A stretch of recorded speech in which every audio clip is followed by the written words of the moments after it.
Welcome to the Jay and Friends podcast. You right. You lucky we didn't record. Cause I'd be like, shout out to the motherfuckers in Atlanta who drive a little golf cart. They got the best job in that bitch. Yeah, they just people who they can't walk. They just drive them on a golf cart and they just be beeping, beep, beep, just driving through the fucking concourse. And they drive a nigga to their gate and they go pick somebody else up. That's the hardest We job. got that. We probably started recording. But No.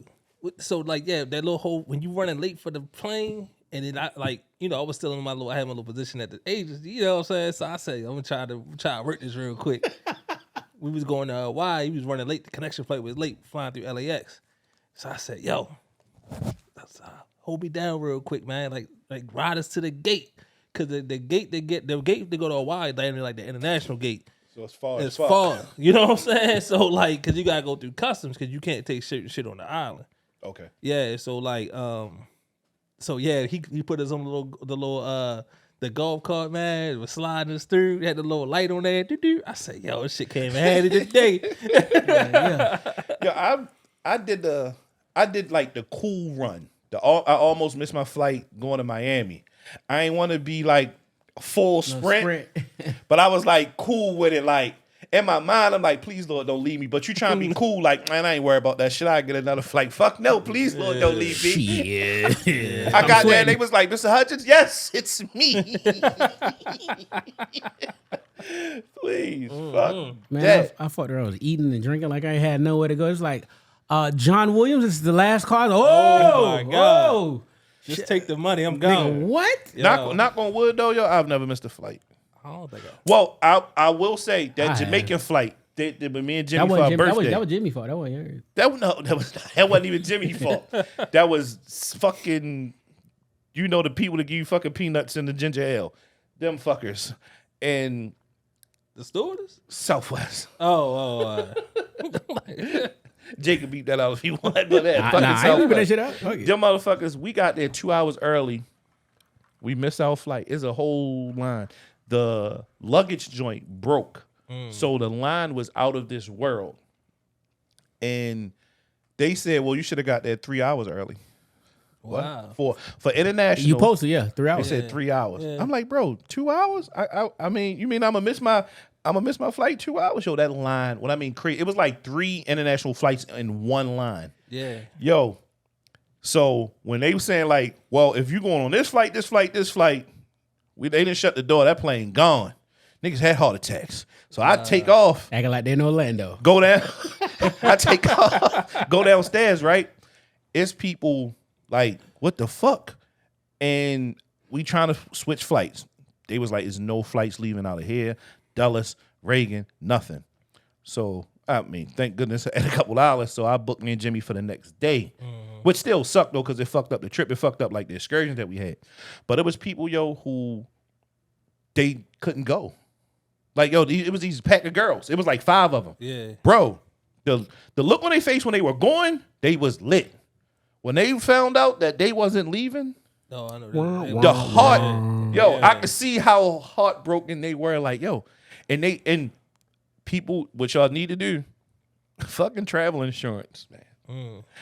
And they had, you can tell. So that trip gone, that flight gone, like. Yeah, and we got excursions, that's gone. That's That gone. money forfeited. Like, yo. My missed flight was going to Hawaii for work, and I had packed my bag. I had everything ready to go by the door. And this little thing hit me up like, yo, I need you to come glaze me before you go. I said, all right, fuck it. So I done drunk a loco and a half and went hammer time. Like just crazy, right? So I wake up from the hotel with her. I shoot to the crib, grab my shit. I go to Dulles. I pull my fucking boarding pass up so I could check my boop. Saucy Santana come walk around. Oh, I help you. Ooh, what's going on? So I'm like, yo, this shit making this noise. So he was like, You at the wrong airport, baby. Oh. You supposed to fly to Dulles, but I'm gonna book you on the same flight tomorrow. So I left a day later because I was still drunk. My man, What you with the no, I Dallas? was at DCA, Reagan. Ray, you was at Reagan. So my man had texted me, was like, "Yo, Jay, I got your gin and tonic." He's like, "Where you at?" I was like, "I'm checking my bag." He took a picture. He's like, "I got your gin and tonic for you." Yeah. I was like, "I'll be there in 5 minutes. Just wait on me." Yeah. Shit, I see a them day all. in 5 minutes. Yeah, I see you, homie. What's the first thing you do when you get to the airport? Give me something to drink because I think I'm gonna die. So All right. Okay. I don't have a ritual. No? So, no, I don't. Oh, I real don't have a quick. ritual. BWI be hit or miss. I don't know where I was going, and it wasn't a holiday. And I walked in, and I was at I came through the door with a Southwest. Yo, they had that shit snaked.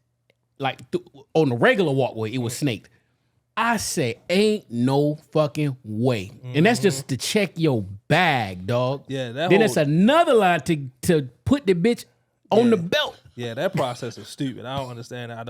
I'll never understand it. I'll never understand why it's so backed up. Come prepared. No, I understand why it's $39 flights now. Yeah. What, Southwest shit? Yeah. And they had their own part of the airport. Like, yeah. yo. Yeah, that's a major hub for them. But back to the first thing you do. So the first thing I do when I get to the airport is I go ensure that my gate is there. Like, I gotta go find my Nigga, gate. B-43 ain't never No. gonna get It wiped don't off. matter. I'm going to put eyes on my I'm gate. gonna find that meme about you. It's a meme about that. I said that is me. I go find my gate and then I carry over the rest of my business. But I'm gonna go find my gate. I will do that just because I do know they be switching gates on the niggas. So, like, I gotta make sure where I'm at. Bruh. But- If my shit say B19 and I'm at the little intersection and it say B0 through 43 that way, oh, I'm good.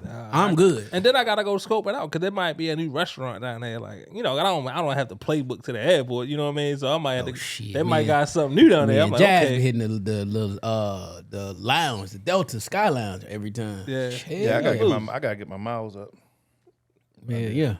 Cause I fly everywhere fucking Southwest. But since that Jamaican shit, I don't fuck them whores. I don't touch them. Horse. Yo. I want to welcome you to the Jam Friends Podcast, episode 198. Dang. Moving right along. Yeah, we're moving. Before we get started, I got some motivation. Let's get it. Oh shit. My phone. I should do this every time. Let's go.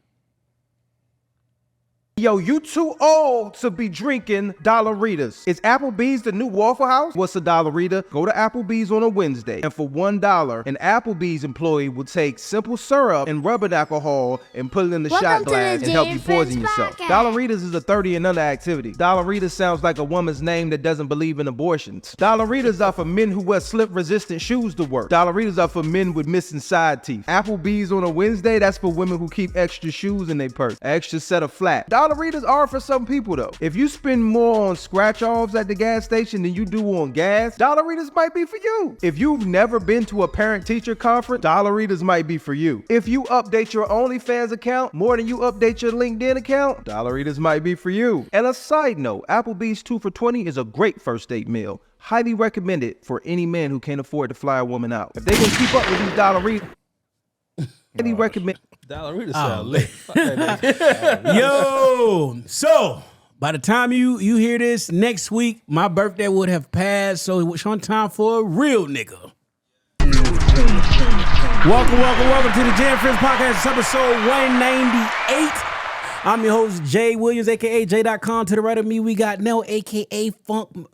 I was going to say Funk Master Flex, but nah. shit, This is don't my call man. me This that. is the podcast black youngster, Mr. Flex. It's just you Flex. That's what I was going to say. But I was like, nah. I hate that motherfucker. And to the right of Nell, we got my man, Tay. Glocky time. Time it is. What's happening? Yes, sir. Yo, y'all know what these shoes are, bro?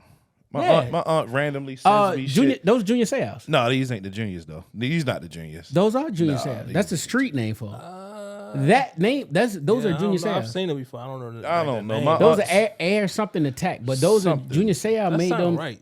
Those came out in 1996, Yeah, they came back out like a few summers ago. Isn't My that the aunt, original color, like black and gray? Or black and something? white, Yeah, something like that. because they had the aunt- cleats.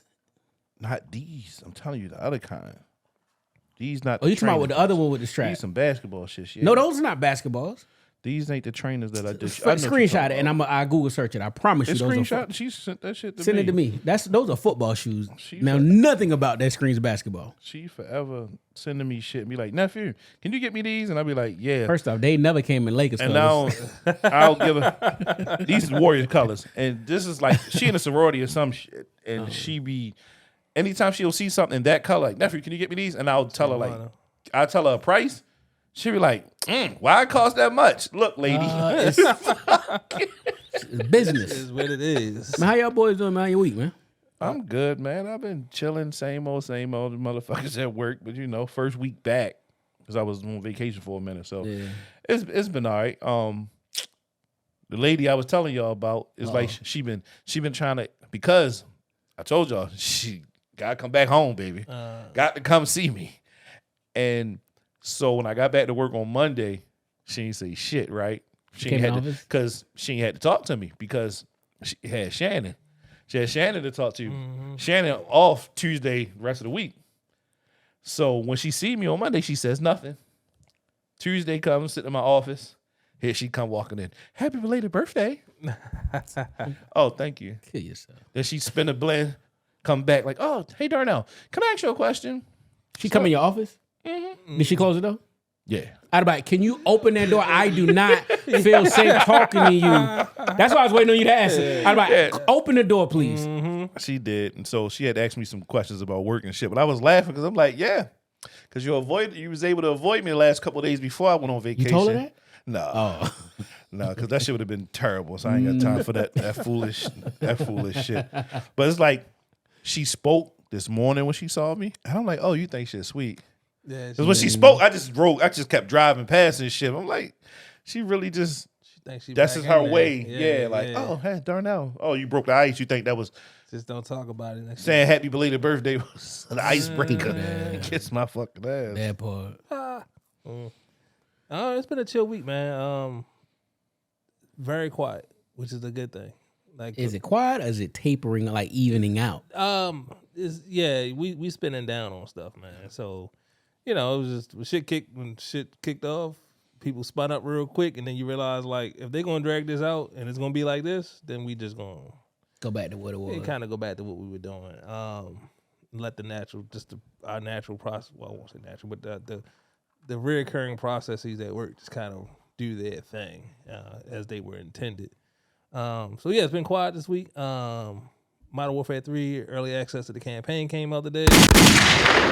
So we're gonna breeze through this part. You paid for that? That shit was like $100, wasn't it?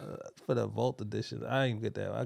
I just paid for whatever Tay was like, yo, it's up for pre-order and you get it early. I'm I seen like, that shit was $100. I was like, yo, I got the standard $100. Yo, I'm still lit on the other one, so I'm like, do I really want to spend $100 on this? Because this shit keep dropping new boards. I'm having fun. Does your rank carry over? Yeah, so I don't know if the rank carry, but all the shit you purchase, all the stuff you bought, like you purchased, is carrying over, and like all your guns from Modern Warfare 2, like all of that stuff is carrying over with it. That's good. And they bring it on like most of the maps. Yeah, I saw all that, the maps though. are coming Yeah. over. It's gonna be dope. Yeah, they can't take shipyard away. Like, Yeah, so all of that from day one is going to be available. Because you know how they roll it out and like, oh, shipment might not come for like 2 or 3 weeks. Nah, all that shit day one is supposed to be there. Bet. So, yeah, but the campaign tough though. I mean, I was getting through it, got through a couple boards before. I don't know when the last time I played the campaign.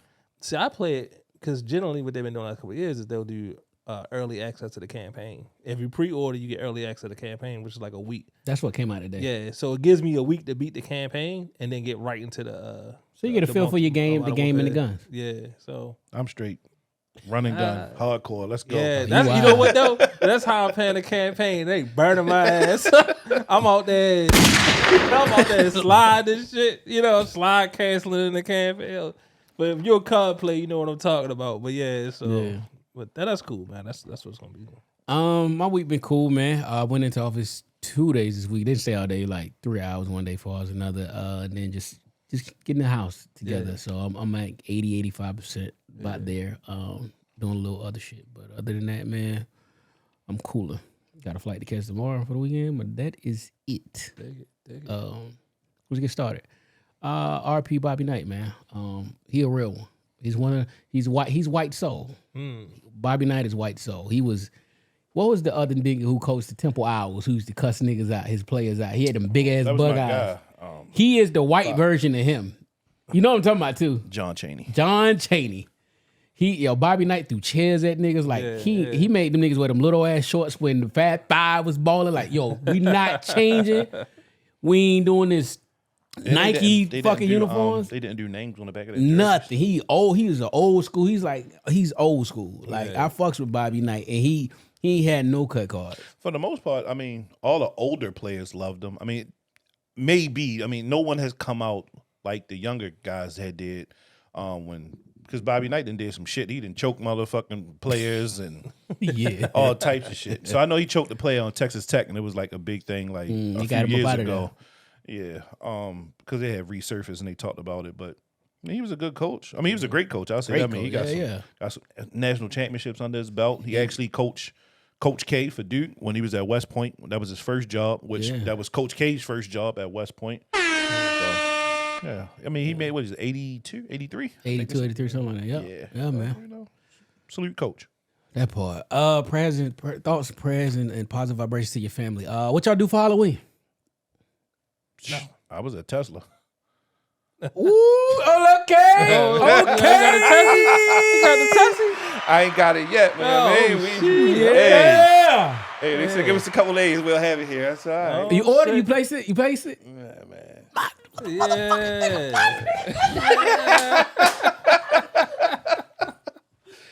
Talking about, boy. Yeah, man. Yeah, man. Okay. Yeah. Hell yeah. My lord, my niggas be doing it, boy. We're gonna do some Falcon doors, yeah, man. I dig it. Yes, I sir. dig it. Yeah, okay. Yeah. Oh, I'm excited. Hell Yeah, yeah. I got the hand. Look at that shit.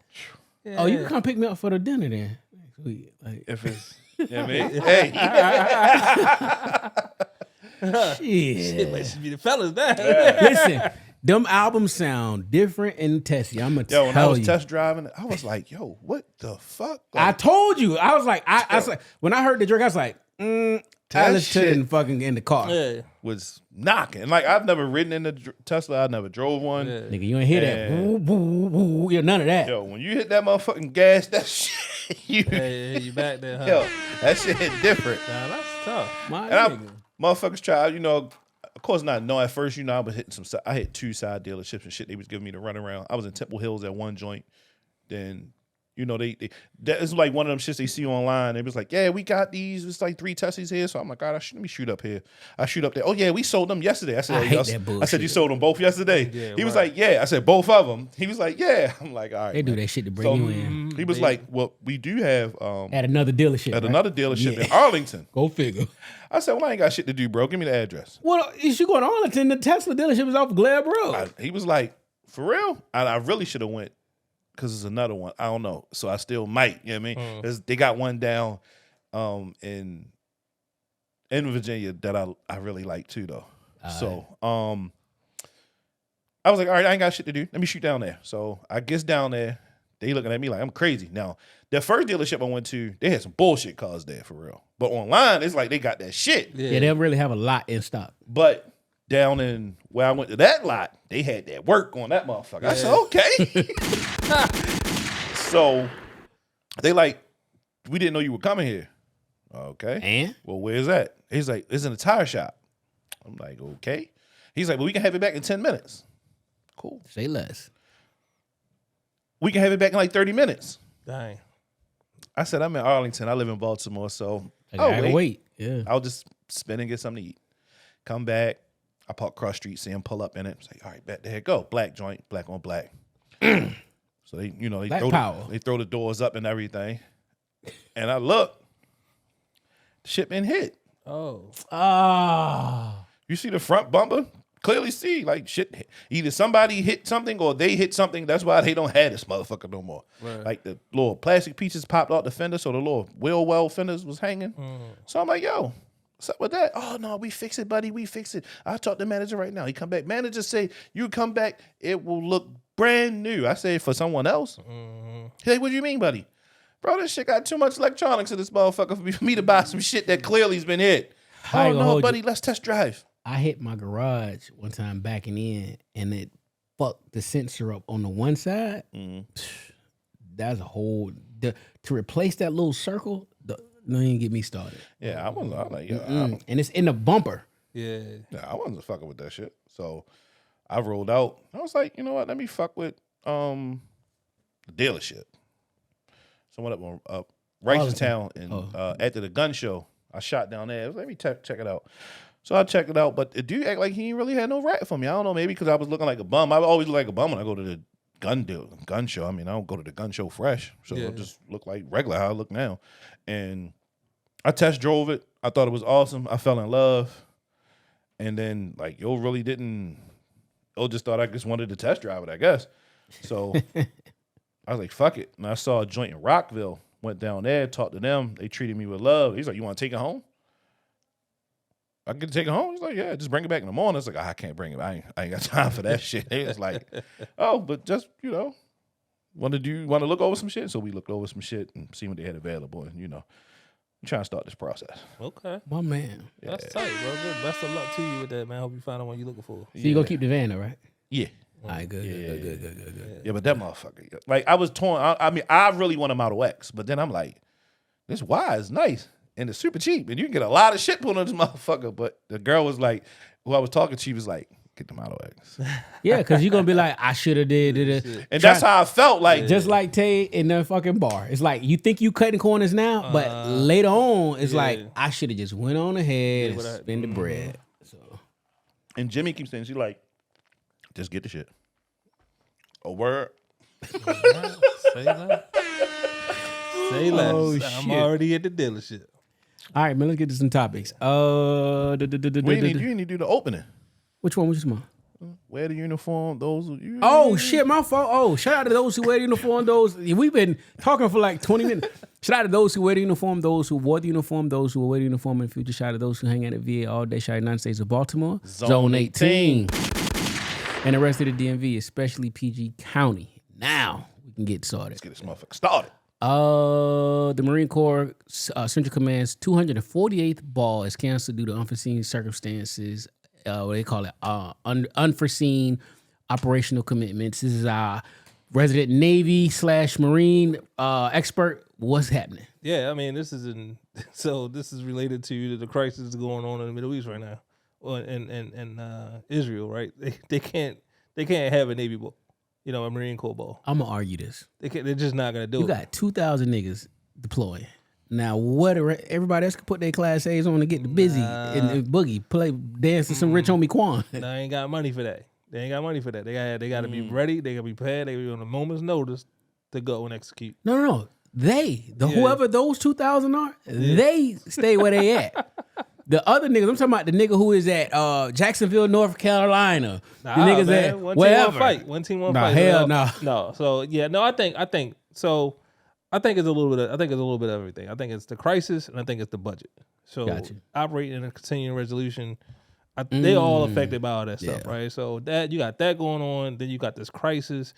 So they kind of in this like pre-deployment stage because they don't nobody know what's really gonna happen. Like the chances of the Marines actually going over there, boots on ground in Israel, is I think is low, super low. But that being said, like they are deployed to some of the amphibs that are out there.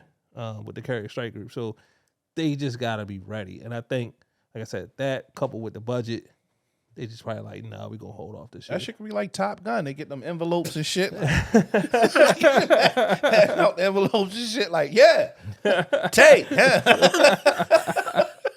Nigga say Top Gun. Remember that's how they did. They passing them shits out like it's time to go. I went to maybe 1 or 2 command balls. They not like they got the Navy have one?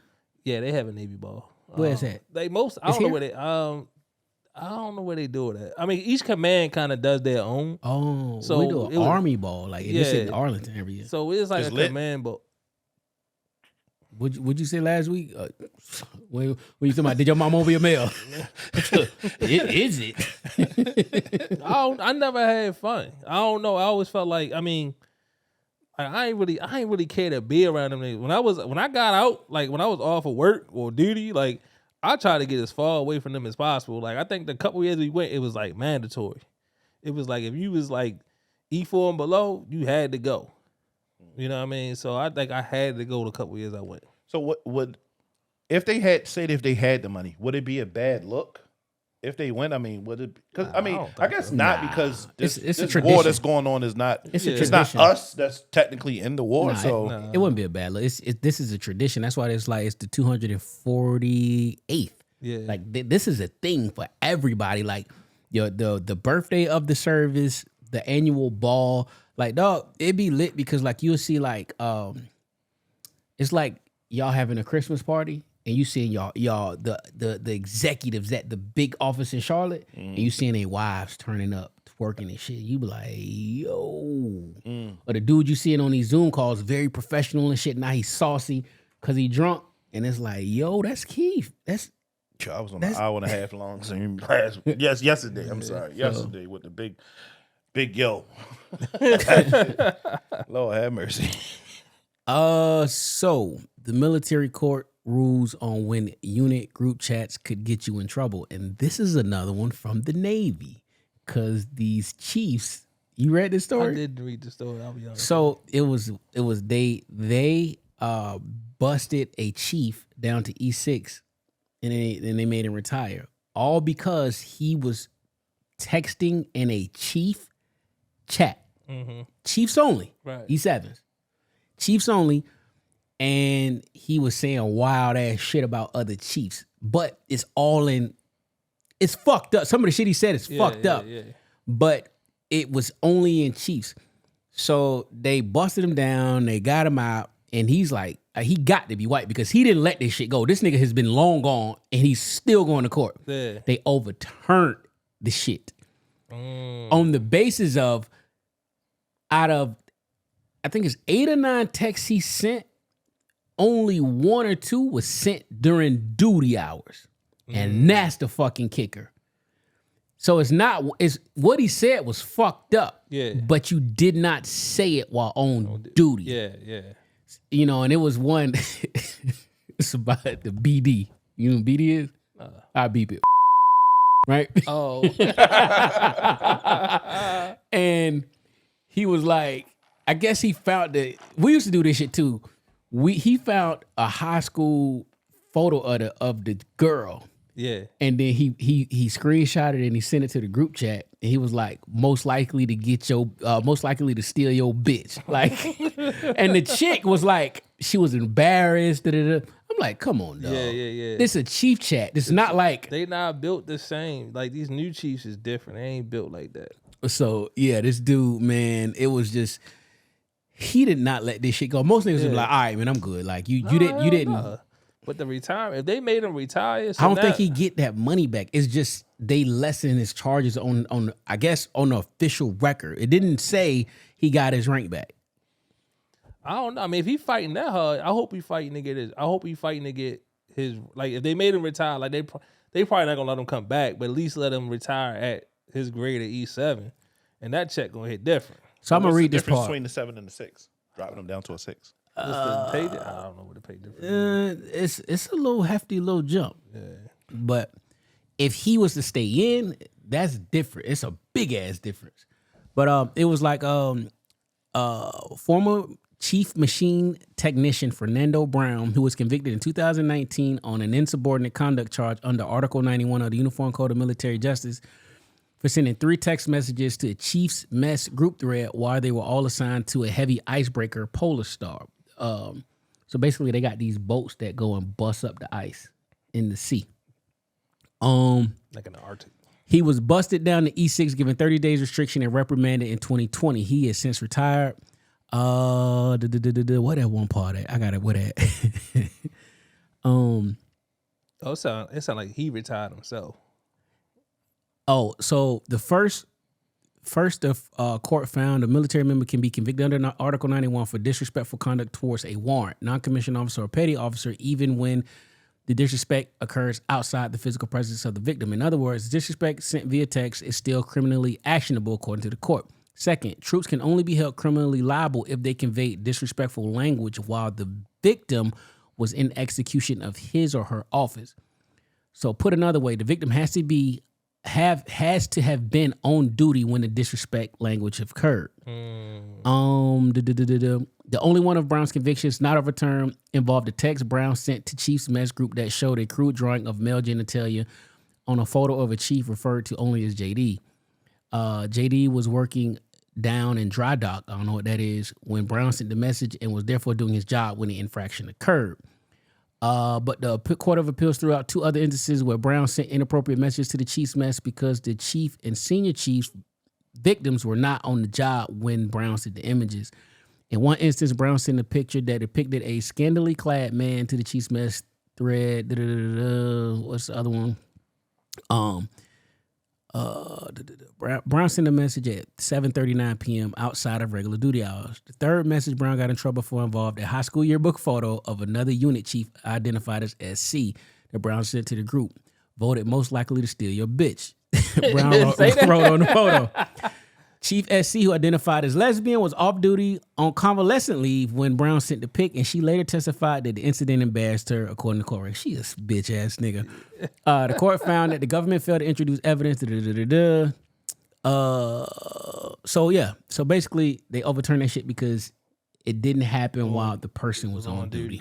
So all right, I'm gonna back up just a little bit because it sounded like the Chiefs mess. I'm gonna call it a chief mess chat. There's a bunch of chiefs. They call it Chiefs mess.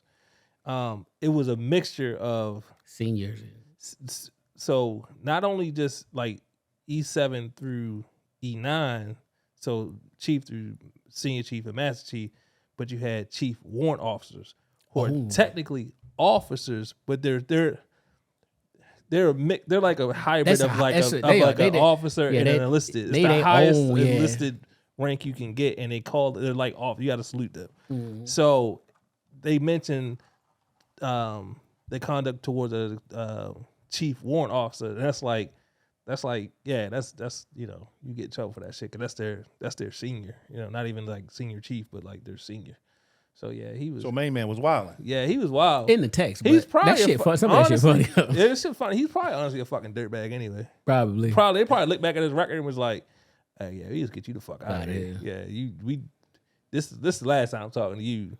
See, they fuck with the wrong Bobby because see, he was like, "I ain't letting this shit go." I mean, I guess too, and because of something like that, really get out in the group chat. Like, I guess those higher dudes can get in trouble also. Like, engaging in that shit if they engage with you. Nah, because it's a Chiefs mess. So it's not really like fraternization. It's private. It's a private chat. But the thing was somebody got offended, and that's where the ball kind of started rolling. As opposed to like if we was all in like let's say we was all CEOs and was in the CEO group chat and you said something, instead of me going to proper channels, I might be like, yo, talk to your boy, man. That nigga wilding on some other shit. Like, you know what I'm saying? It's like, just handle it at the lowest level. So somebody's sister probably was a in the group chat. I gotta beat that too. Okay, yeah. One too many dick pics drawn on me, brother. I don't like that. Your ass is going down. That's some bitch shit, but I know, and Jay, you could probably attest to this as well, that the military has changed a lot. And you know, there's a lot more openness with regard to sexual orientation. Like a lot of that shit now that we could get away with because we're in an all male unit or something like that. Like you can't no more because you got people that openly identify as, but you couldn't ask them to tell. So like if I cracked a joke, you couldn't be like, oh, I'm offended by that because I'm like, oh, you in trouble. You know what I'm saying? I got into some shit. I was all male unit and you forget where you be at because you just around dudes all the time. I was deployed, went to another camp to go eat lunch, and I was around some chicks, but I said something that offended somebody. Then that shit got back to my boss. And I'm like, oh shit, like word, like you just forget where the fuck you are.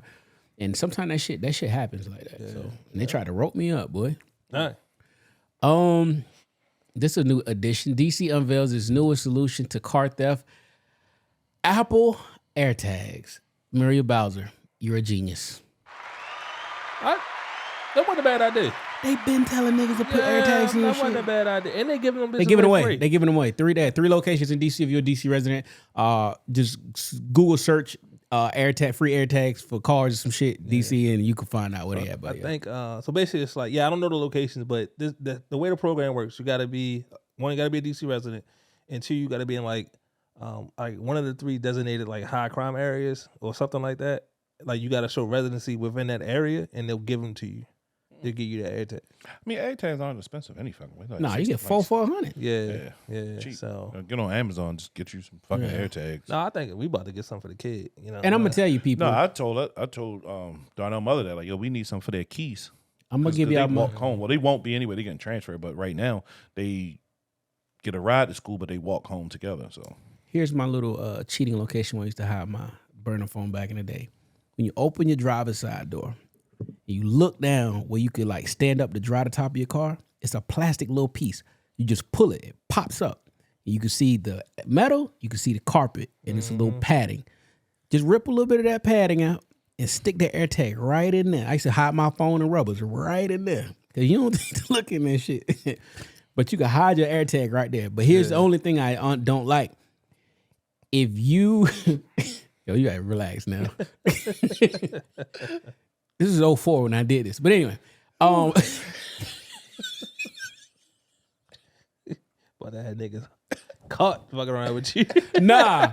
But if you are in the vicinity of an air tag that is being it's with you and it'll alert your it should phone. alert you. I mean, that you should have been being updated tracked. your phone by now. I So- mean, that shit like 4 updates in now, right? Like Yeah, with, so with that alert. So all that's gonna do is either make him try to rip that car apart to find that air tag or get the fuck out that car before they fucking find it. Hopefully, it's get out the car. Yeah, hopefully. So yeah, shout out Mary Bowser for that, man. They still stealing cars with the USB sticks and shit. Hell Still Nah, stealing the Honda? yeah, because they haven't been able to patch them all yet. Okay. The recall is out. People just Yeah. either don't know or too lazy to go make the appointment and Or get ain't the shit got done. time. That you couldn't get an appointment for a while. They, Oh, yeah, they true were that, just so yeah. backed Backed up, up. you just couldn't get an appointment because everybody was trying to run in there and do it. Yeah. That's crazy that you can steal the car. Like who the fuck figured this out? Like, yo, I can just stick this fucking USB and just take your car. The same niggas who realized you could put steal a Chevy back in the day with a flat screwdriver and a hammer. Pow. Turn that bitch. Cranking. Look at the They was, motherfucking out, they wheels. was out there watching New Jersey Drive. Like, Yep. you know what? I bet you I could do it with this. Oh, that was man. I've had my many excursions in Dodge Shadows and Dodge Caravans, Just Dodges, huh? Dodge and Chrysler. Mm. Yeah, They always same had thing. issues with the stick the knife. I mean, stick the flathead through the little glow ring. Pop it out. Be good. Shout out to everybody who's buying them 300s thinking they was Bentleys back in the day. you Princess know? had one.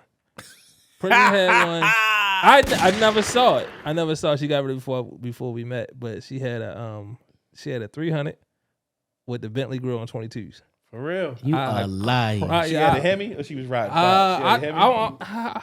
I want to say she told me she had a Hemi, but I'm not. I didn't see the car. Okay. And knowing her, she wouldn't What even. color was it? I don't know what color. I didn't. I don't know. I'm at the ask her now. I but she like I a mean, teal. all She like a the bitches teal. like- The bitch is only like silver, black, and navy blue. It They teal. like- and that Yeah. plum color. They had a plum color. Oh yeah, that plum color. So the thing yeah. about it is, like, I don't know. You never have you met Princess, right? I'm trying to think. Once. Yeah, That time y'all was going to the concert. yeah. So you like, she's small as shit. And Mm-hmm. I'm like, how are you driving this big ass? Like, what nigga convinced you to buy this car? That's the first thing I said. What nigga would you dealing with to convince you to buy this car? Cause I'm like, you know what I'm saying? Like, it was days she couldn't push that C300 right. That And long I'm- ass nose Yeah, trying to I'm whip that like, shit in. She can't drive my truck. If she can drive her truck, okay, but we got her a booster seat. No shit. She's got a fucking What? booster seat. Yeah, she got a little pad. She sit on the truck and drive the truck. Even with the seat all the way up. Yeah. Like, I like. Hey, yo, I can't wait till next week. Oh, this is gonna be lit. So I'm like, who convinced you? And she laughed. And as I asked her, she laughed. She's like, yeah, nigga did convince me to buy this car. I'm like, you a fucking bird. I said, I'm glad you got rid of this shit. Get that for us, babe. Right. Well, that was the time though, yo. Them Chryslers, between them 300s and them Magnums. I used to work out the airport at that time. I was driving a bus. I remember the first time I seen one of them motherfuckers. I mean, of course you seen it first. You seen it on 50 Cent shit on the cars when my rides. Pump my ride. No, it wasn't Pimp My Rides. It was some MTV shit, and they was showing Like cribs and shit. Yeah, it was like cribs, but then they showed the Chrysler joint, and then like after that, like people started getting them. They had came out, And like to see them motherfuckers though, them shits was nice though. Like to see, like damn, that motherfucker Christ is doing their thing, and then the Magnum come out like damn, really and like with the Hemi. Magnum. I used to really I had three like of them the shits. Magnum. I had three This of them. dude out security had one. And he put a blower on it. I guess he took the motor out and rebuilt the motor. He had a blower, so he cut the motor. You cut the joint that thing, so you could. I seen it at the stop sign. I just yang. I said, yo, that shit crazy. Oh no, it was nice. It was nice. I mean, especially if you had some 22s or some 4s on that motherfucker, sir. you was the man for that summer, that year too. Like you were good, and you were good without leaving the Hemi before the fanboys start coming through. Like you need to have a Hemi because other than that, everybody was riding around with like rental car engines and shit. I had 415s in my shit on 24. On the Magnum, The whole back was really. Yeah, I used to like the Magnums. yeah. It was a cool little car. What a time. All right. Mike Pence is no longer running for president in 2024 presidential campaign. Sorry, big dog. Fuck, he thought he was gonna do anyway. I thought he was. I really think he thought he was gonna have some traction just off name alone. Like, okay, Pence, I fucked with Trump. I think he thought he could steal some of the Trump base, but Trump been wild. The Trump base wasn't supporting him because of what he didn't did do January 6th. So that was already gone. Yeah, but what he was trying to do was steal the Republicans that was like, I'm not all the way Trump, you know what I'm saying? But I want to vote conservative, and maybe he can get that. He still had the Bible Belt, you know what I'm saying? He was still, but yeah, I don't. He was more of a distraction than anything. Yeah. I think the party told him, "You're gonna split too many votes." So I think they just put in there. I think Nikki Haley or somebody is another front runner. They're trying to weed them out. They're trying. It's November now. They're trying to weed them out. Like, we can't have this many people running because you just splitting up the vote a bunch of different ways, and it's like we need to get the strongest out there. Yeah. Fuck Mike Pence. Yeah, he was ineffective. He's about as good as fucking Kamala to me. All right. This is another late edition. Straight from Tay. The Oxtail Bandits. Two men were arrested Wednesday after stolen packages of oxtails was found in their car during the traffic stop. Does this say where it's at? These also are packages of shrimp and steak found in the car, according to pictures posted by somebody. The traffic stop happened on highway. It's a road. Yeah. I don't think it say where it was at. It don't. It just say but. Yo, freedom niggas still is back with son. They knew what time Texas, it was. You don't know what part of Texas, but it's okay. Cypress. Okay, yeah, like fam. They knew what time. They knew this shit, huh? Wait. This is why I wanted to argue this shit. About 6 months ago, we all was in agreement that oxtail prices are too high. Mm-hmm. This ain't helping. Hey, maybe they about to put the dinners out for the low. You know what I'm saying?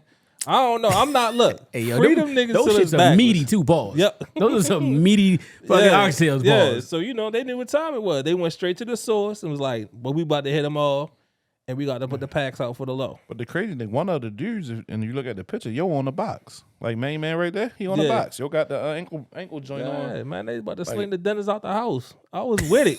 I'm with that shit. No, wherever they was Climb up stealing, here. that shit looked like it said Food what? Town. That's the name of the market. Food Town. Where they been stealing from.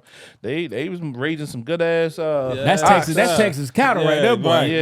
Right. Because so these definitely was some. Nah, they must have heard the meaty pub when we talked about the working man not being able to afford the oxtails. You know what I mean? I just got some oxtails last week. Me and Princess got them. 2 platters was like $45. What you got? Rice, peas, Yeah. and then a side and a drink. Another side and a drink. No, nigga, rice, peas, and fucking oxtail. That's it. Oh hell no. $45. Hell. That sound about right. Like, yo. Fuck that. Now, you know what I'm saying? It was actually, we had gone here once before and I didn't like it. But our regular place was too far. I didn't feel like going, which is we didn't hit. It was around the corner. And I was like, oh, it ain't bad. And I was full off of it. I was like, it was $45. You know what I mean? What's that? Irie Cafe or whatever that shit Yeah. called? I already knew it. Yeah, yup. Irie. Yup. I don't like that shit. I go to the little it's a little Caribbean spot. They actually Guyanese. But I like that spot. They got a bar in there. So you know how I feel about it. Of course. I'm gonna order it when I get there, baby. Don't even worry about it. Now I go sit at the bar and watch But TV. it's been a super. It seems like online anyway, a super influx of people just stealing food and shit Everything. out of markets and Walmarts and Targets, and this shit is crazy though. Like to have that much meat, pause, and like in your vehicle, like yo, you ain't even think to like go dump that shit. Like y'all didn't hit store, so somebody didn't got a license tag, something. And then you got my man on the box, so I know he wasn't working but so much motherfucking time. Like yo, you need to get your ass home, son. He But beeping. yeah, you need to get home and be that shit. That dumbass box should call you like say Apple. I say dumbass words and shit. That's what it say? Yeah, seriously. It was You like, have to say it You back? have to say it like Apple. What is it trying to make sure it's you? Voice recognition. Mm-hmm. Oh shit, I don't know nothing about that. Okay. Yeah, man. First time I never Yeah, heard man. that. They checking, they stepping the game up. Yeah. So what? Wait. Let's take a second real quick. What, people have been known to take their shit off and give it to somebody else? Mm-hmm. So is just voice recognition to make sure that the voice matches the person. Mm-hmm. So that's you can't It's a just come up with random word. a random word. Got it. Right. Got yeah, it. They tell you, and you just gotta repeat it. And they'll like if it don't sound right or it don't sound like you, they'll Repeat make it. you repeat that shit about 3-4 times till you it sound like you get it right. Damn. Say it right, nigga. That hey, So I'm assuming they take a voice sample prior to you getting the thing. sure. Hell no. At the bottom of a nigga, they be like, say do. Healy. Two. Two. We will. I said to you, dummy. Dumbass. Dumbass about to go to jail. You don't say this shit Dumbass. right. That nigga try.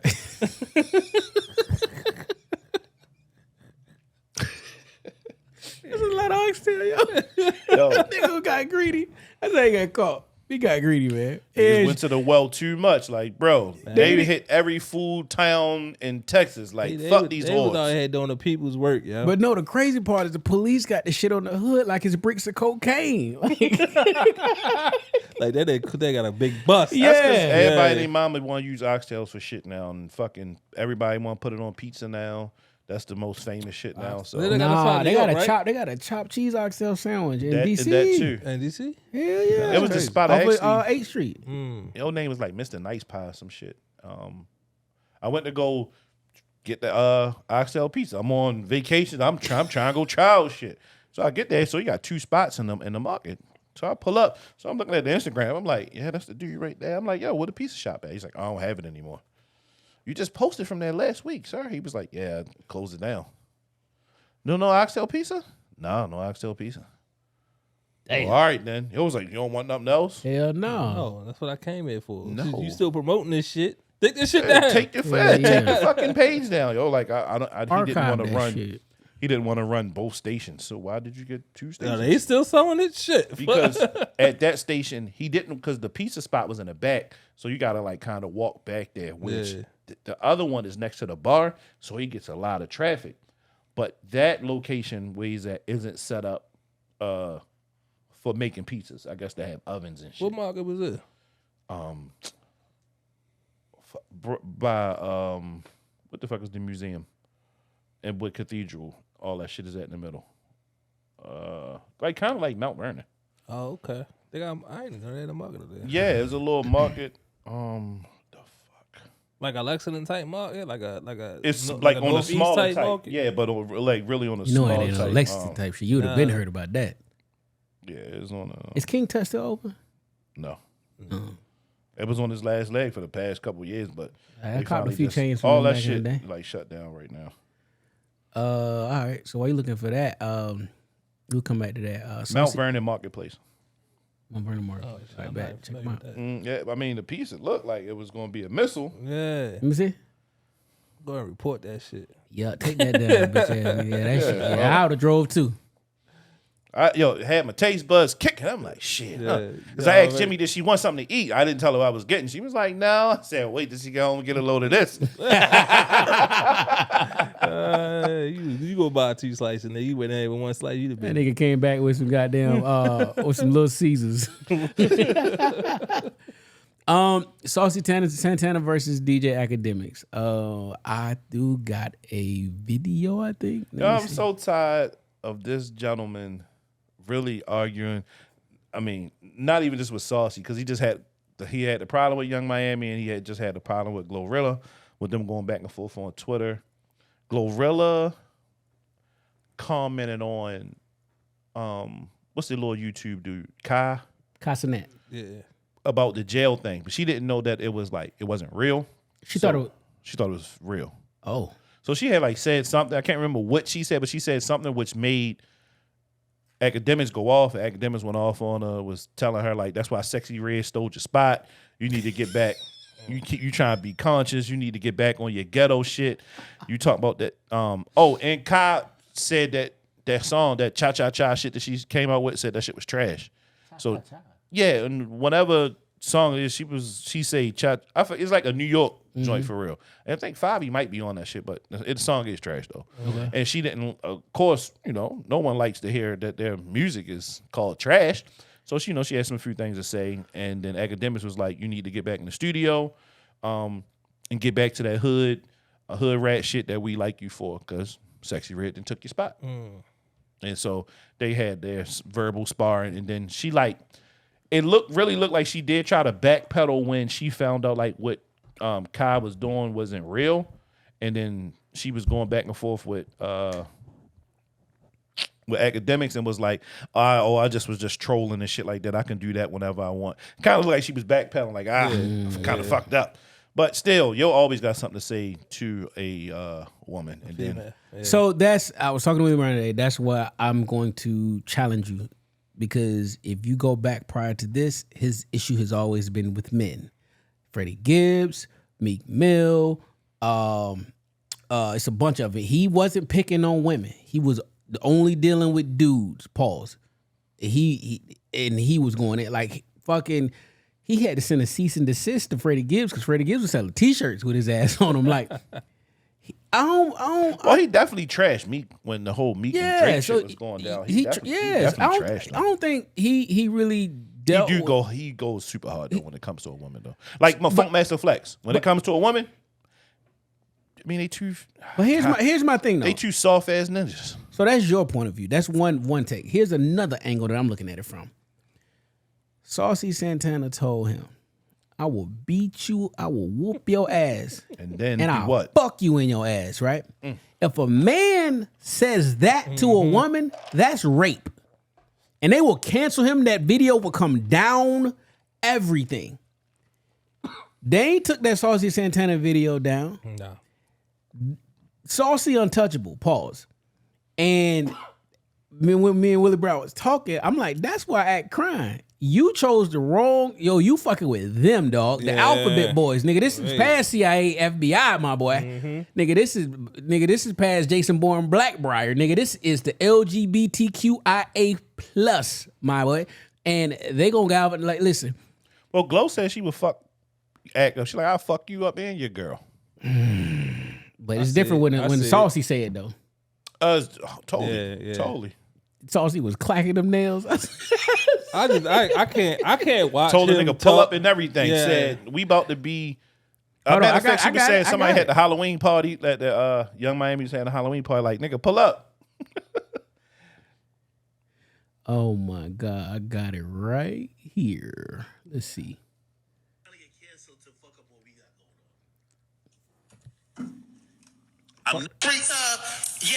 Somewhere with let's get it on. That's what the fuck you wanna do. And after I beat you, I'ma fuck you on your ass, cause you a bitch. That's what we do to you. I don't wanna keep even pressing that we get on. We from somewhere. You ain't gonna talk to me like that, Slim. You gonna do? I'll DDT that nigga. I'm about to come see you. Pause. You know what I'm saying? Pop your nails off and fight me like a man in the fucking alley, nigga. I ain't gonna lie though. I got Saucy spanking that nigga. Absolutely. You know what I mean? And the crazy part is when he got mad, he started getting that Jamaican accent. I was dying. Yo, man, go on. Why Jamaicans always do that when they get upset? They accent like me fuck you up. It like, make yo. you tougher. Yeah. I guess it make you tougher. I don't know. Yeah, like with my island people, like, somebody come when y'all see this. So bad too. Like I mean, he was born there. I'm sure. I think he said he moved here when he was 8. It was crazy because I called. Yeah, there's one of my old drivers. He gone, but like I can see because I mean Jay watched the show, so it don't even matter. But like, so yo was one of my drivers. Yo really was a hater. So he used to get mad. He never used to wear his uniform. He used to wear your uniform. He used to get mad. Then he used to come in mad late. So he was a hater. So yo got mad one day and was talking to my man Jason. It's like, yeah, Jay on that Nell on that Uncle Tom shit. He on that nigga shit. Now he's calling me a nigga to Jason. Jason is white. Oh shit. Oh, Jason is my guy. That's my brother. yeah. That's I was my gonna guy. put that clip out about the what y'all call it when y'all pass gas. Holla. Yeah. And when he said it again. But this time when he said it, the big boss is right there. Big boss don't play that shit. Those straight was out of here. Wow. So Sucker ass nigga.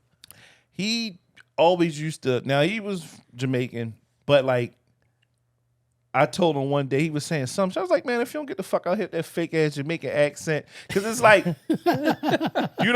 he talked like with a little twang to it. But then I guess he was getting upset, and now he wanted to use it. I was like, man, if you don't get the fuck out of here. Nigga, I already can't understand you saying because you upset. Now you want to throw this shit on top of it, nigga? You about to get real frustrated. Pow. But like, yo, how you gonna call like first Jay my guy though, but how you gonna call me a nigga too? He's on that nigga shit. What nigga shit? No, I'm on that worthless shit. Where the fuck is your uniform? I'm on that policy shit, nigga. Shit.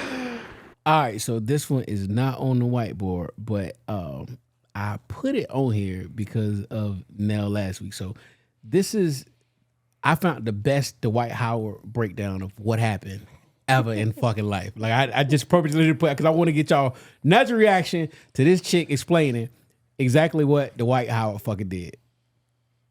Dwight Howard living his truth, playing with buttholes and penises. I'm here for it. So if you don't know the story, don't call me a white girl. There's somebody accusing Dwight Howard, I think, of sexually assaulting him. He texts Dwight. They talking back and forth on some kind of app. Dwight says, "Hey, how's your butthole look?" He go, "This is my butthole right here, smooth. I like that butt. Bring it over. I'm Dwight Howard." He go over there to fucking, you know what I mean? I'm pulling butthole out. I got an NBA nigga. Check me. I'm the hottest boy. My milkshake brings all the boys to the yard. I done bagged the White Howard with them little ass braids. He gets over there. He ready to give up some butthole. And in walks a 6-foot man in a dress with a beard with a short 27-piece wig and a Kitten Hill. And he put Kitten Hill in all caps because he was really offended by that little ass hill. He came to give his asshole to Dwight. This nigga walks in with this dress on and this goatee. He like, I ain't know y'all was running a train on me. I ain't even signed up for this, baby. Dwight wanted to party. He ain't want one bowl, baby. He want two. When the guy come, he said, "Go, deal off." That's where I draw the line. I was gonna fuck you, but like, come on, bro. Who is this nigga in this dress? I'm not fucking nobody with no Kitten Hill on. Period. These niggas is 6'5", giving up butthole. Don't call me white girl, yo. She's funny. Yeah, she's so fucking funny. That's Philly the best accident. fucking explanation of what happened Yeah, ever, boy. She did a really good job explaining it. Unfortunately, I got like a visual of that shit. I was like, that shit is. He said 6-foot nigga with Kitten Hills with a 27-piece wig. What, nigga? You know what it look like? You know how they do them little cartoon things where they reenact the shit? Yeah. That's what I'm like, yo, this is terrible, man. On like the TV show when they be like bloom, bloom, bloom, bloom, bloom, and then you like see their version of the story. Like that's Fucking Riley rolling on his grave right now. Yeah, man. That nigga's gay. What's your favorite Jago line? What's your Jago line? What? Which one? Which one? Hold up. What niggas on What that nigga on that neck? Who that nigga on that neck? All right, man. So it's a rent hike thing going on in DC. I hate the way Howard, yo. So Attorney General Brian Schwab announced a new federal lawsuit against RealPage on Wednesday, alleging the company illegally colluded with 14 of DC's largest landlords to raise rent prices. District tenants may have been overpaid by millions. So Schwab announced Wednesday that he's filing a federal lawsuit against RealPage, a Texas-based company that works with big commercial property owners to help them set rent prices for a series of antitrust violations. He alleges that the firm and 14 of its clients exchanged confidential pricing information to jack up rents for more than 50,000 apartments across the district, forcing tenants to pay millions more than what they would have traditionally paid on the real estate market. When I kind of examine this shit, it looked like he kind of stretching this out, boy. Like he's cutting the dope a lot. Yeah. it's kind of hard to prove because they also trying to say the company that he's saying is colluding with the 14 other companies. It's a software program that kind of sets everything, and he's saying that all 14 got with this software company all to do this, and the software company like prove it, nigga. Yeah. That's the only they sent their comment to the news. It was like prove it, because you can't. They was like you can't prove that. Right. So Say you own properties. I mean, I know you did too, Jay. yeah. How do you come up with a pricing for rent? You just go off of market value. So like the last crib, right? When I first got there in 2016, average rent was around $2,100. Now, in 2023, the average rent is around $29 to $31, depending on how much you did to your property. You can kind of demand more, like crazy appliances. If your car, like if you could offer charging for an EV, shit like that, you can kind of charge more. But if you bought this property or this property is the same as when you first got it, you can't really charge that unless you just in a fucking space. Again, like the old house is right up the block from the train station, but it's not in the city. So there's kind of those little nuances that you can be like, I kind of could charge more, but dog, you can't charge too much more. Yeah. Not like you can in the city. Oh, you can get over because what else do they got? Yeah. And then, so all of what Jay said is true. As far as market value goes, they look around the surrounding areas. It's like when you're appraising a house. I mean, when you get a house appraised, it's the same thing, and they set the rent. But you're right. With the city, it's a little different because space is so much limited. And which makes this even worse is like if all of the major rental companies all decide to raise now you don't have a choice. So that's why it was like, hey, if we all come together and raise the rent, we all gonna get paid because they're gonna have no other choice. And I guarantee you, like a lot of those places were subsidized. And on the news, it was a woman, a black light-skinned lady they interviewed. She's on, I guess the apartments are, I don't understand it, rent control based off your income. But she says over the last 3 years, it is damn near triple the rent. Yeah. But she gets, some subsidies to kind of offset it. But she was like, yo, they still raising the rent. And she was like, yo, there's supposed to be rent control. How you raising the rent on a rent control building? Yeah. So I mean, but if it's subsidized, so I'll use my situation, right? So the tenant is subsidized up until a certain extent. So so we can continue to ask for increases, but at some point it could go outside of what she is covered. And she got to pay the has rest. to make the difference up. So we're very cautious on that. So like we could ask for more, but we don't want to because we don't want we don't want to burden her to the tenant to the point where she's like, well, I'm gonna just find somewhere cheap and get that money to somebody else. Right. Yeah. I pay this Especially if they motherfucking mortgage. Especially if they're a great paying, tenant. Like, if they're a decent tenant, take a deep fuck it. I'll take a Don't decent call me for real little shit. Like, yeah. We don't have them issues. You know what I mean? So, and I'm so in this situation, I'm sure a lot of them now, if they continue to raise the rent, like whatever they were getting subsidized, either like they were gonna have to make up the difference, and that means that they would have to get a job, which means they could start to lose entitlements. So it's a lot that goes into that, particularly when you're dealing with, either funding from the district, from the District of Columbia or like a state of Maryland, something like that. So it's a lot of nuances that come with that, you know what I'm saying, with those rent control places and, low income houses and shit, you know what I mean? So got you. Because like from my experiences, I'll give y'all like my last like 3 joints. So I used to, like I told you, I used to live on Maryland Avenue right by I-Bar. So somebody put me on with the spot that I used to know worked at an agency. And I was like, at that time, I was like, look, I need a 1-bedroom. I was moving on my own again. I just need a 1-bedroom joint. So I get there. I'm with the housing people. So I'm like, it's like 2 bedrooms. I'm like, I know this shit gonna be high as a bitch. I'm on the 3rd floor, but it's actually the 4th floor. 4 flights of steps and shit. So I'm like, it's about fucking big ass loft. Like I gotta get on a big ladder to change light bulbs and everything. I'm like, oh, I thought this. I mean, I told the person that I needed a 1 bedroom, not a 2. Because then like my oldest wasn't coming around like that, so I didn't have to worry about, or I would just give her the bed when she did come, and I would just sleep on the couch. And then little Darnell, she was really little then. Darnell like 2, 3, so she's gonna be with me anyway. He was like, no, it's a 1 bedroom, and I'm like, lady, that shit got a window, a closet, 3 walls.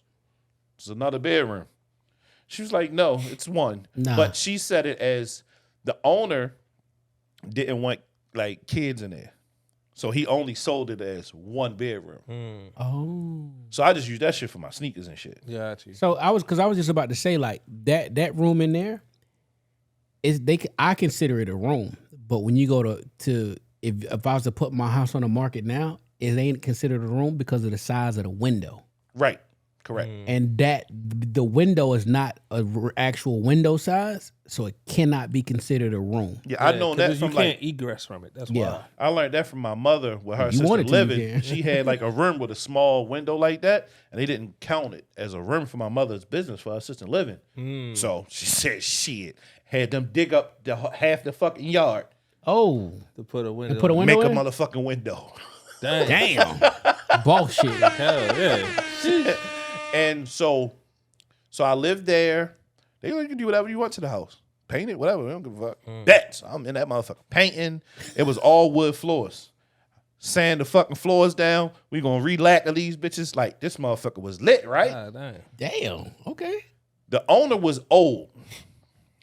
So he was ready to just be done right off in the sunset. So he was like, hey, I'm gonna get this shit to my kids. Kids like, nah, we don't want it. We want the bread. They gonna So he put that shit up for sale. How much? So it was 2, I don't know. It was 2 other tenants underneath me Oh, he owned the building. on the building. So they said it was actually a house. Like I said, I lived on the 4th floor, but it was really the 3rd floor. Big dumbass loft. Like, that shit was big. Is Oh, it it's all- nice. So is it built like a multi-family unit where you go through everybody had a key to the front door, but then your keys get you into your other Not even no spaces? keys. Just everybody, like, as soon as you go through the door, 1st floor. Flight of steps, 2nd joint. Then I go up 2 But more. everybody got a kitchen and shit? Everybody had a kitchen. Everybody got their own dryer and shit? Everybody got all that. Wow, that's hard. So you put it on sale. So they got people coming in. That's $1 million easy. Got to be. People coming in. They like, hey, there's going to be people, checking the joint out periodically throughout the week. Just let you know. It's like, bet it was for sale. So I'm like, all right, what they do? They kicked me out because they wanted to buy my shit. My shit was so nice, kept the other tenants. Really? I was pissed. So boom, he owned another spot over west. So I'm like, fuck it, let's move west. He only sold your unit. No, he sold the entire building. But the people who bought it One of yours. wanted my shit. God dang. So did it let you carry your lease out, or they just broke the lease? They broke it. You got to No. break it. So he owned another. The old man owned another spot over west. He gave it to you. Put him over west. So I'm on Liberty and Hilton now. All right, this chills. But now I'm in a true 1 bedroom with a den. All right. Bet. Sneakers going there. Shit was cool. Now, I'm sorry, Maryland Avenue rent was $500. Okay. $500, 2 bedrooms. Loft. You thinking it should be cheaper now? No, this is beautiful. Love No. The new spot is the it. So true a new one spot, $650. Okay. They was like, well, is this going to be $650? Bet. Cool. I tell them like, yo, I need some new appliances because this shit, this ain't like the other building. I had the other building lit. Don't worry. Fix it up. Cool. Just chills. Long story short, sold that entire complex. He owned all that shit. Like, yo, The second who spot? is this man? Yeah, I lived there for like a year.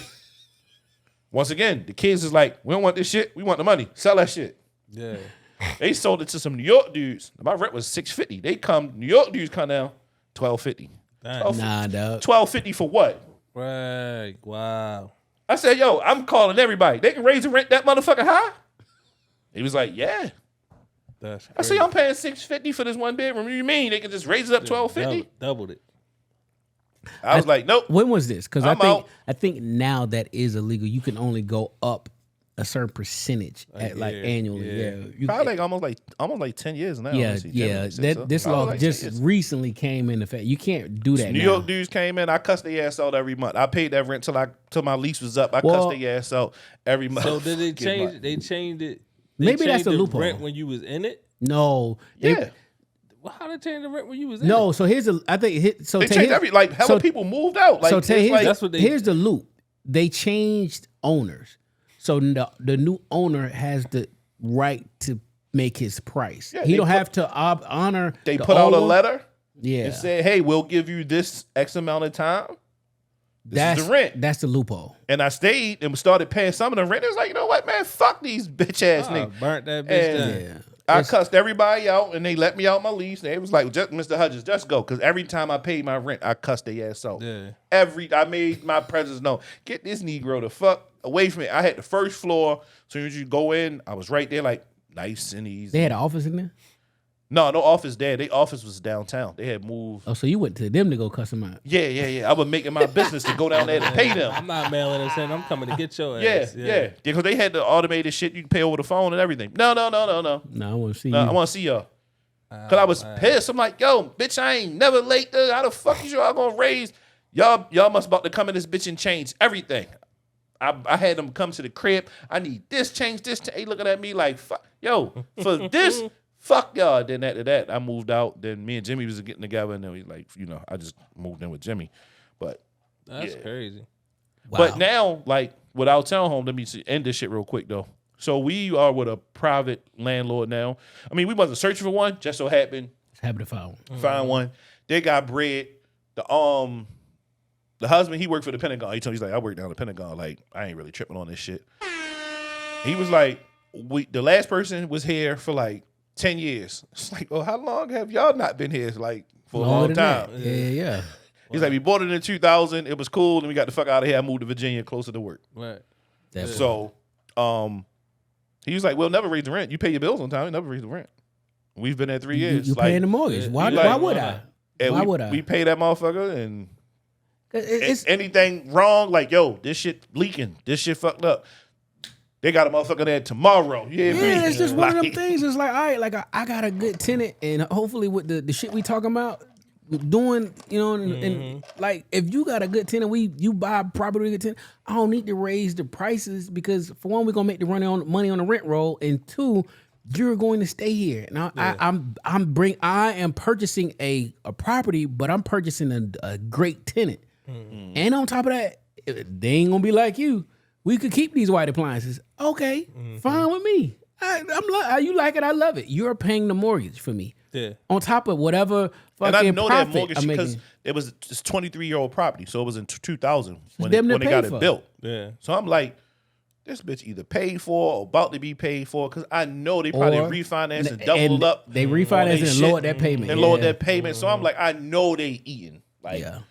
shh. Hell The only reason why the other tenants left is because it was a mother and a daughter, and the mother just got too old to keep climbing up the steps and shit. Oh, okay. So they wanted something on the first floor, and that's why they moved out. Because he was like, other than that, they would probably still be Still here. be in Like, there. yeah, That's crazy. So they cool. They love us. They ain't even called to renew the lease, nigga. They just You good? y'all Yeah, good. you good. Yo, they ain't even ask like y'all renewing. Like, Who, me? I'm just hanging out.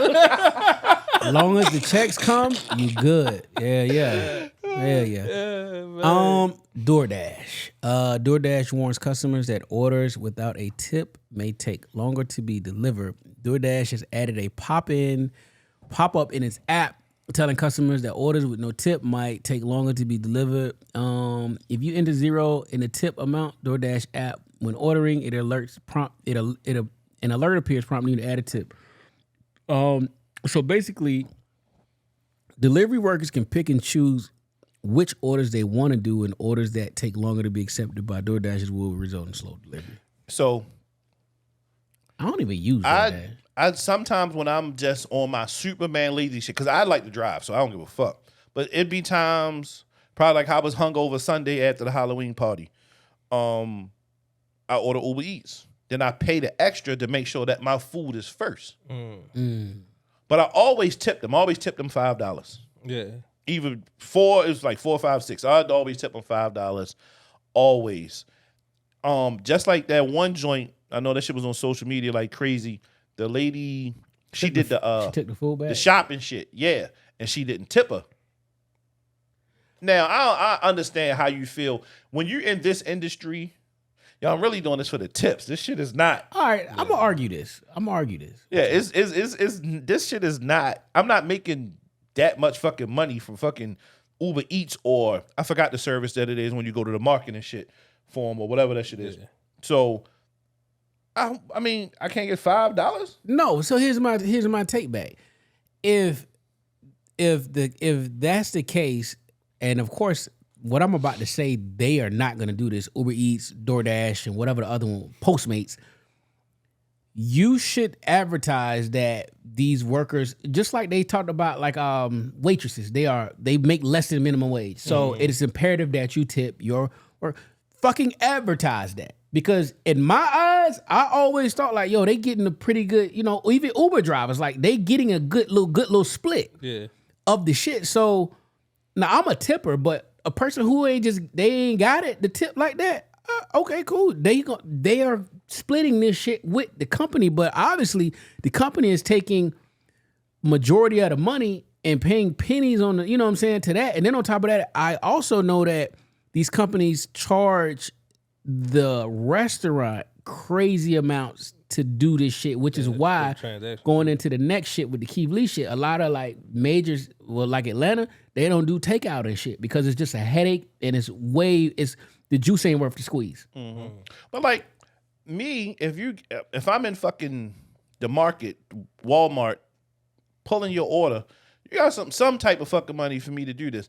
And you mean to tell me you can't give me an extra $5 to make sure that I do my job and get your order correctly? Because I go get you some bullshit, now, hand that bag to you and go. When you bring them paper bags to my front door, I'm gonna tell you, yo, you signed to do this shit. You signed the paper knowing what your rate was, nigga. It ain't my job. Don't even worry about it. Just hope and pray we don't get the double back. You know what I mean? I bet I get this address again. And like I know because I don't know we talked about it, but I know it was about like all that. like DoorDashes, I'm eating your food and shit. Yeah. I know a person personally that told me, like, yeah, spitting that shit. I eat their food. I get a couple fries. I ain't mad at him. That's why McDonald's fucking seal that bag up. Like good. they would go to like somebody might order some shit. Yeah, they put the stickers on your shit. Mm-hmm. Like somebody go to Five Guys or some shit. Like I grabbed a few fries. It's enough fries to share with Five Guys now. I can share that. Don't touch my food, son. I don't know. You've been coughing, grabbing your nuts. We open the door. Nigga, we have all 8 wings in the strip club. Nigga, that ain't not unsafe. I ate a lot of shit in the strip club. Oh God, that ain't the fucking point, dog. Yo. Don't touch 18 my food. months past COVID, nigga. Don't fuck up. And I used to see that shit though, for real. Like I've motherfuckers eating shit. Like yo, why the fuck is wrong with y'all? Fuck is wrong with y'all? But when a person told me that though, like they be doing that shit though. Like that's crazy though. Like I be hungry. Like that shit be smelling good, so like I eat something. Like fat ass niggas, yo. Damn, man. Hey. Oh, can you imagine, yo? Like just to think. Even McDonald's, let's say before McDonald's and them start putting the stickers on shit when everybody. Oh, I'm eating fries. And you looking at that motherfucking box like, yo, this motherfucker eat some of my. Ain't no fries in the bag. Right, you like, you know when a nigga that took that pinch that you know how that McDonald's. You gotta get him out the bottom of the bag. Ain't no shaking the bottom. Just I shake the bag a little bit, knock some out. Ain't no shaking the bag. Like, yo, I don't even want this shit. Tight, yeah. But no, if you're gonna order me. From Brother Nell, Brother Bentley, tip these folks. I'm a tipper. We are tippers. But when the service is something like this, and I'm afraid. So I want this person, when I pay this person, I want this person to handle my shit with care. Like, damn, he tipped me this. He cool. I ain't gonna fuck with his shit. Because that's how I look at it. So like, he ain't gonna fuck with mine. Next time you talk to your man, ask him, when I want to know how do you see the tip before? Because like Uber, like Lyft, they don't see the tip until after. So do you see the tip before? I don't. Yeah, I'll ask them that. Yeah, Uber don't see it till after, so they don't even know that you tipped them right away. Now I do get the little messages back when they be like, "Thank you," because so I'm assuming DoorDash tells you this. I think DoorDash tell you. Okay, but I think Uber Eats doesn't tell them until after. So good. Drop my shit off. You know what I'm saying? But I like I'm a tipper, and I particularly with food delivery. I don't really use Uber Eats or the other one, DoorDash, but we order pizza for my kid. You want pizza like today, right? So I tip. And I tip for two reasons, right? One is me being lazy. So if I can spend the money for the food, I should be able to give you a little extra, right? Mm-hmm. And secondly, it's somewhat of an inconvenience to come to my house because I got to let you through a gate. And the gate be fucking up. So now you might have to sit there a minute before I can get you through properly. So I consciously I'm like, oh man, like you doing me a salad. Like I need to make sure you right. And generally, it's like some kid or some woman, working 2 jobs. Like, shit, all right, yo. Like, you pulling up in front of, you know what I'm saying? It's a gate tax. You know what I'm saying? That's what we call it. It's a gate tax. One of my pizza guys, though, they do tell the truth. Because, like, Jimmy, she'll play with her card, and she'll already put the tip on the card. And then sometimes I don't know, and I'll just be, to make sure, because I'm afraid. Like, I don't want you to touch my food. And I don't want you to be like, oh, that motherfucking, oh, yeah, back here again, huh? These motherfuckers don't tip. I don't need you to lick your hand and put it on my pizza. None of that weird-ass shit. So I'll be asking, like, yo, did you get the tip? Like, oh, yeah, she already gave you a tip. You good? Like, I'm good. Like, I bet. This a question that goes kind of in line with this. When you order, I eat crabs a lot, right? So I place the Crafty Crab order online and go pick it up. Do you tip when you pick your shit up? Sometimes. Fuck no. Sometimes. I'm a tipper. I don't tip. No, you ain't did shit. I've done all the work. Yeah, don't cap. I might get them like $3. Jazz better tip me for going to pick this shit up. The fuck? So I mainly go to like Outback all the time, and I'll just pull up and get my shit. I'll give them like $3. I do. I don't tip for that pickup. I do. Not every time though. Like sometimes though, I will give them like $3 or some shit like that though. But I do feel the same way. Like, yo, I'm doing all the work. You just bringing the shit to me. Nah.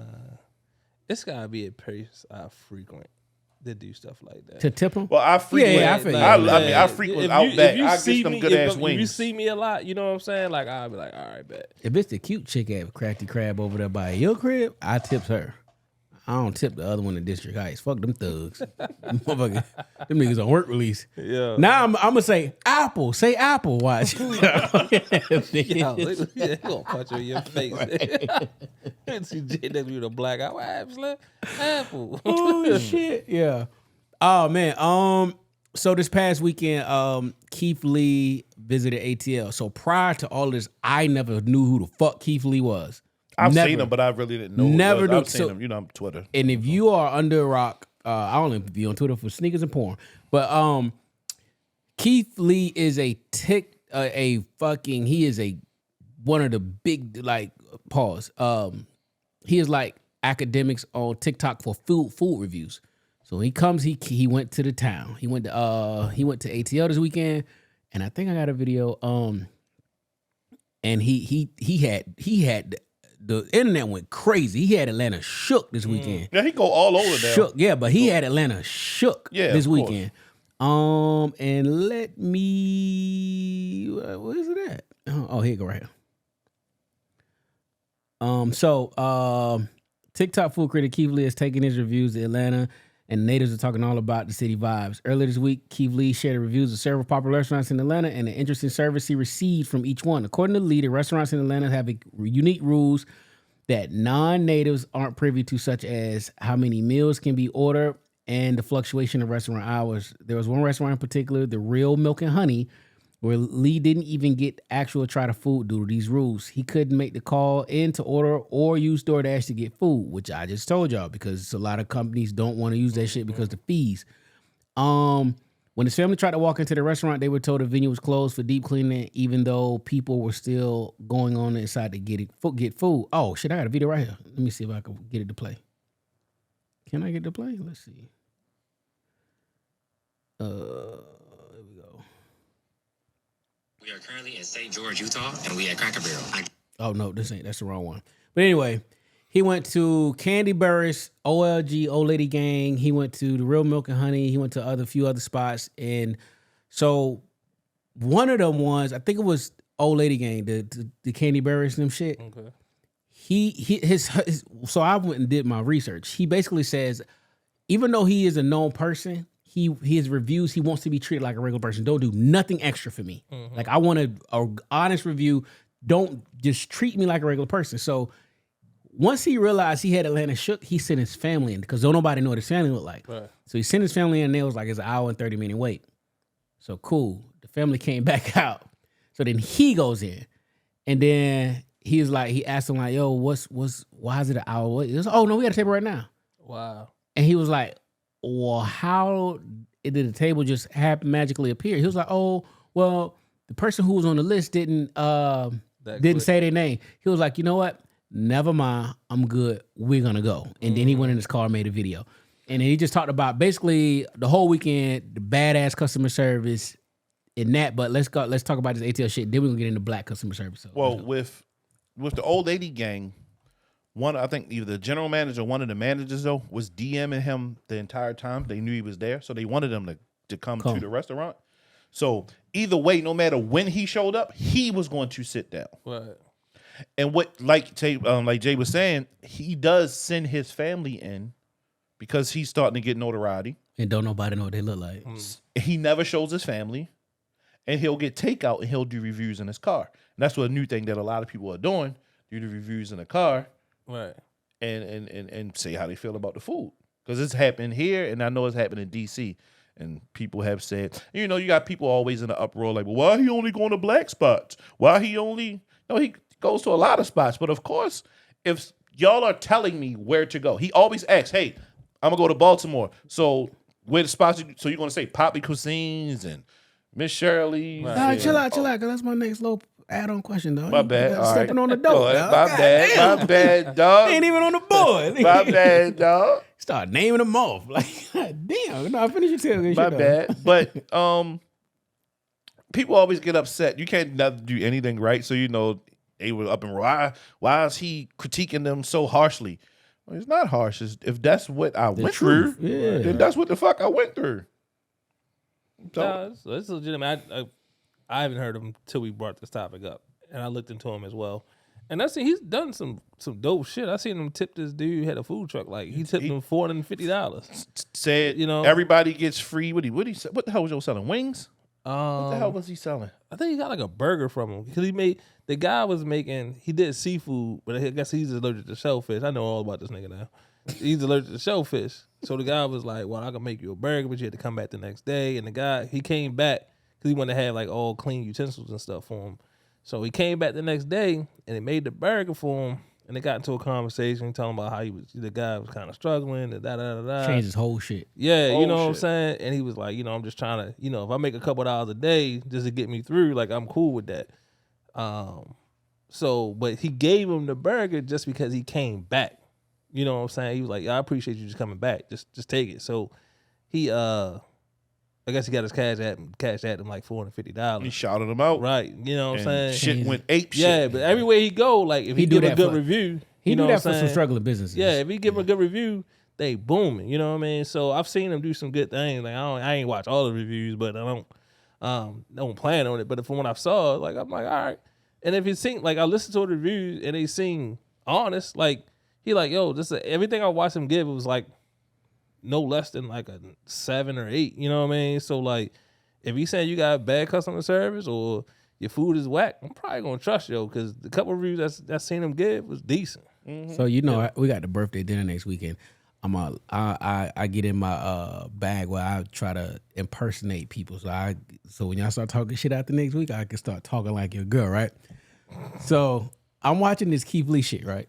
Let me sit up. I just left the Old Lady Gang, and obviously you see I don't have any bags, and I don't have any bags. That's just how that nigga be sounding like. Because the service was terrible. I sent my family in, and they went inside, and I told them I don't. I was like, yo, this nigga. So now my next question: if Keith Lee came to DC and Baltimore, what do we want him to go fucking review, other than Black Swan? Um, Rose Bar. I mean, of course, Poppy Cuisine. What's the not milk and honey? The brunch spot. Butter. Fuck. Which one? It's a Miss Carter's. It's a big. They got a few of them. Shout out Miss Carter's Cafe. Miss Carter's. You know what's crazy? So many places I eat. Like you telling me What's the name that? of the place. What's that? I'm blank. The bar with the seafood I asked you about. You said the white girl owned it. Over by Fells Point. Angie Seafood. Angie's. Go to Angie's. Pull up at Angie's. Yep. With Jimmy's. Maybe go to Jimmy's. Nah, I don't fuck with them Nah, racist motherfuckers. Nah. Maybe that's a good one for them to go to. You know Fuck what I mean? them. Give them that unbiased, not from here opinion. Yeah, fuck them. Park at 14th. Yeah. Go try. Yeah. I mean, there's a ton of places for them to go in the area. I mean, But see, you DC, just- I only know a few spots. I only do DC because of Jimmy. Jimmy be like, I want to go here. I want to go there. Victory. Go to Victory. Hey, shout out to Victory, baby. And hookah high as the $70. bitch. Hey, better go on a week. It's Friday, Saturday. But Jimmy said our hookah was $80. I was like, yo. In Vegas? Yeah, she stayed at the Cosmetology and Cosmopolitan. My bad. That's a different one. That one you was at next to the no, the one you no, the cosmetologist next to the Golden Nugget. But no, she was there, and I asked her. She's like, "We want to go smoke." I was like, "How much that shit was?" She was like, $80. She's like, "Yeah, for one flavor too, probably." Damn. I didn't even ask her. When she said 80, I was like, "Yeah." I'm too poor for this conversation. All right. So since we talking about the Keith Lee shit, let's get into black customer service, man. Oh shit. It was a dude, Ray Daniels, Ray something. He's a music industry expert, but he went in on black customer service. And you like to hear you go. People have the worst customer service in the motherfucking world. And you can say that. Hold on. Oh, let me go back. Customer service better. So no, black people have the worst customer service in the motherfucking world. And you can say that you don't agree with that because I'm gonna fuck why. If we get our customer service better, we'll make more business. Bottom line. So you can say whatever you want. When you go to the Chinese restaurant, they nice to you. They, hey Ray, how you doing today? No, they just as mean. I don't go to the fucking Chinese restaurant. All right, but you know what I'm saying, Ray. Like, I don't stop. go. We could yell. I'm You're yelling. speaking Don't for make Ray. your point. I'm speaking more for Ray. At the end of the day, agents don't sit there and say, hey, your customer service has to be perfect. Your product has to be A1 before I support you. They support you. So, Other hold on. races Tamara, support Tamara. you. So Sue in the West End from American Deli she's a very customer service driven individual. She understands. Shout out to the one Asian. Oh my God. Sue American moved to the Deli. West End. Sue moved to the West End, and Sue started selling wings. And now you can take a selfie with Sue. You can have a good time with And Sue. Sue only plays Gucci like music. She does. Like So that makes sense why he's defending Sue. So hold on. So when you talk about black customer service, So let's go. Black customer service, man. So I've been to a couple spots that the service was really lackluster. They get something to eat. We were I don't even want to mention the spot, but we went there. They literally ain't have shit on the menu. Really? This was recent. What you mean? Like They sold were out they, or were they like- sold out, or they just got a She empty just when menu? she gave her the menu, she said, before you start, we ain't got this, we ain't got that, we ain't got this, we ain't got that. You ain't got me. I was like, yo, what the fuck? And this is like one of the newest popping spot. They got the grass Grass background with the drop a name. Yeah, play. Come on, man. no cap though. I can't really remember the name of that shit though. Nah, fuck it. We gonna insert No. that shit somewhere when we find out. Yeah, but it's black owned, and I'm like, this shit really. The food wasn't good. The drinks was trash. Cause I'm like, all right, I'll order something. Cause my man Brian, his wife, she had a little dinner there, and I won't say a little dinner. She had a dinner there. And me and Jimmy got there, but yo, it's just like, God damn. Well, what do y'all have? Cause the shit that they actually said that he didn't have, like. It was interesting and like I wanted to try it. And so did Jimmy. So I was like, now I gotta dumb down what I eat. I don't want to always go to a spot and eat a fucking burger. Right. All right. So and fries. in their defense, what day and what time was it? It was a Saturday. It was a busy day. If we didn't have reservations, we wasn't getting in because So it was a it was a line. night? Yeah, it was like 9:00. But it was a You line. could kind of see how they ran out. They underestimated the crowd for the day. That's Popeyes on Sunday. We ain't got no chicken. Fuck you mean? I do know one Popeyes like that. Mondawmin, you saw people like that. You better go to Popeyes before 3 o'clock before church let out, is y'all gonna be short. You hear me?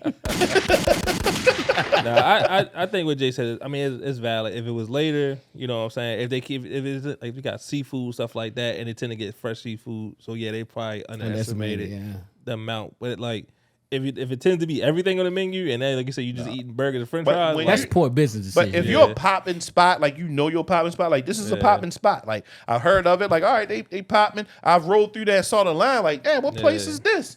And then when my man told me, and when I got the address, I said, oh shit, this spot. I'm like, all right, I've been hearing some cool things about this shit. And then of course, when you go through it and then you look at the reviews and their comments and shit, and motherfuckers like, yeah, they same thing. They ain't had lamb chops, they ain't had this, they ain't had that. Like, how was the customer service though? Like, all right, so the food, they poor business decisions. Yeah. How was the customer service though?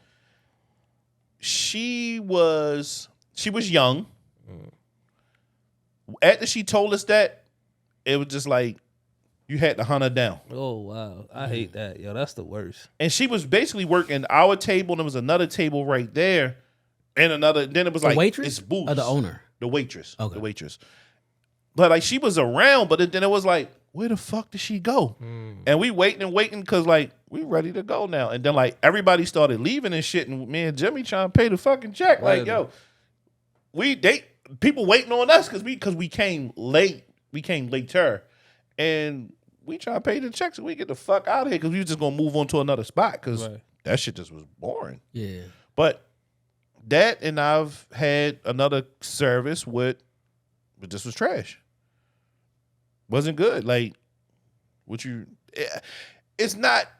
I mean, I would like for you to be Chick-fil-A friendly, but it's like it's not welcoming. Yeah, this nigga say Chick-fil-A friendly. Nobody's that friendly. My pleasure. Yeah, but I mean, why can't you strive? You ain't gotta be that friendly. I mean, Chick-fil-A got a whole Chick-fil-A university to send people through. Yeah, you know what I mean. Like I get it, and you don't have to be that extent. But yeah, why can't you strive for that? And I'll be honest, I hold black folks to a higher degree of customer service than I hold white people. Because we get so criticized on having poor customer service, like this is a stigma within the black community, within the black business owning community. Hold yourself to a higher degree. You know what I mean? Like, yo, they're gonna come in and criticize you for something. Customer service is gonna be one of them. Make sure your people friendly. Make sure they on point. You know what I mean? Like, treat customers like they're spending money, which they are. You know what I'm saying? Like, I'm not window shopping food. Like, I'm gonna spend some money in here. Treat me like it. Yep. Yeah. You know what I mean? I agree. I visited a lot of black establishments, and I pride myself on visiting them when I go out of town. And I don't know, it'd be 50-50, 40-60 on like customer service. But I'm gonna just play devil's advocate, right? I think that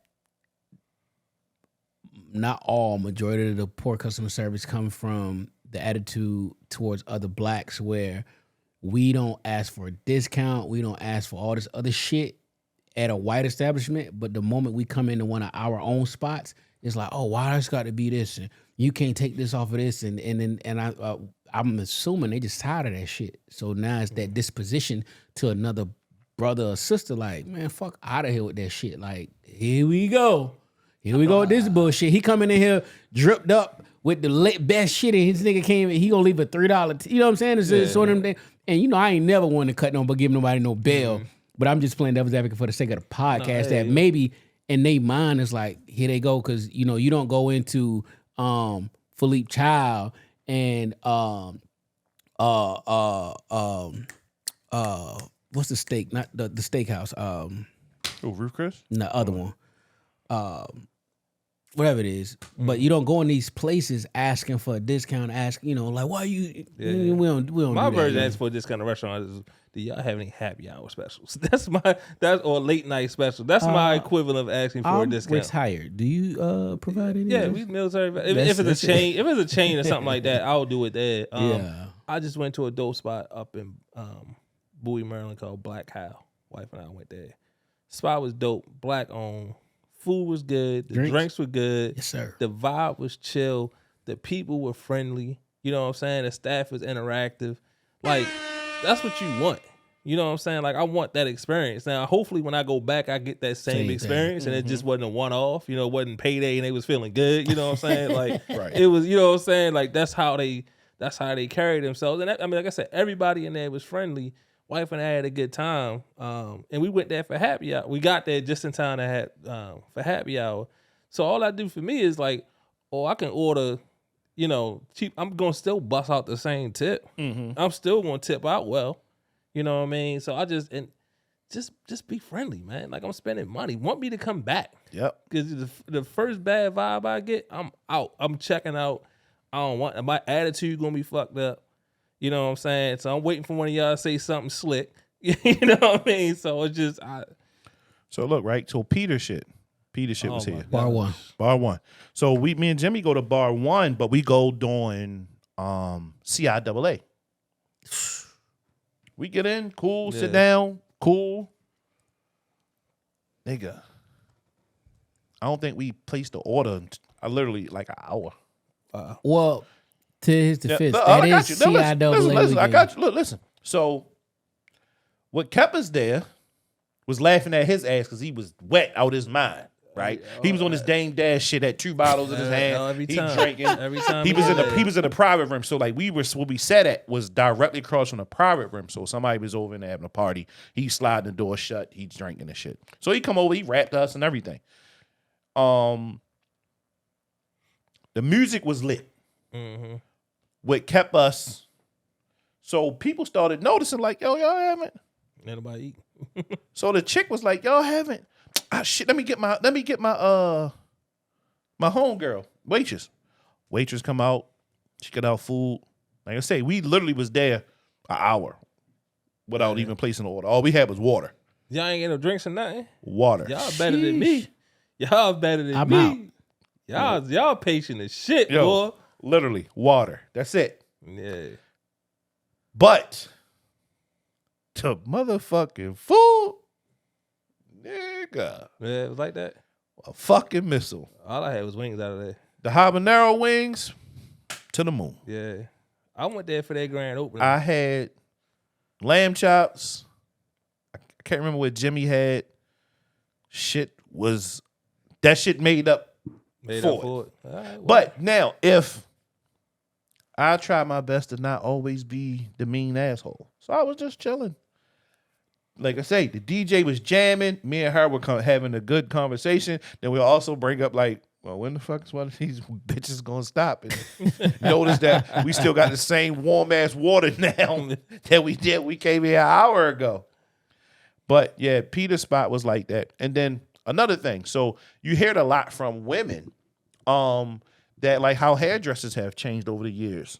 That now they got to come with their hair washed, blow dried, and all of that shit. So basically, you just got to come just with your weave in your hand, and I put that shit in. Like I don't wash hair. I don't do that, which is crazy.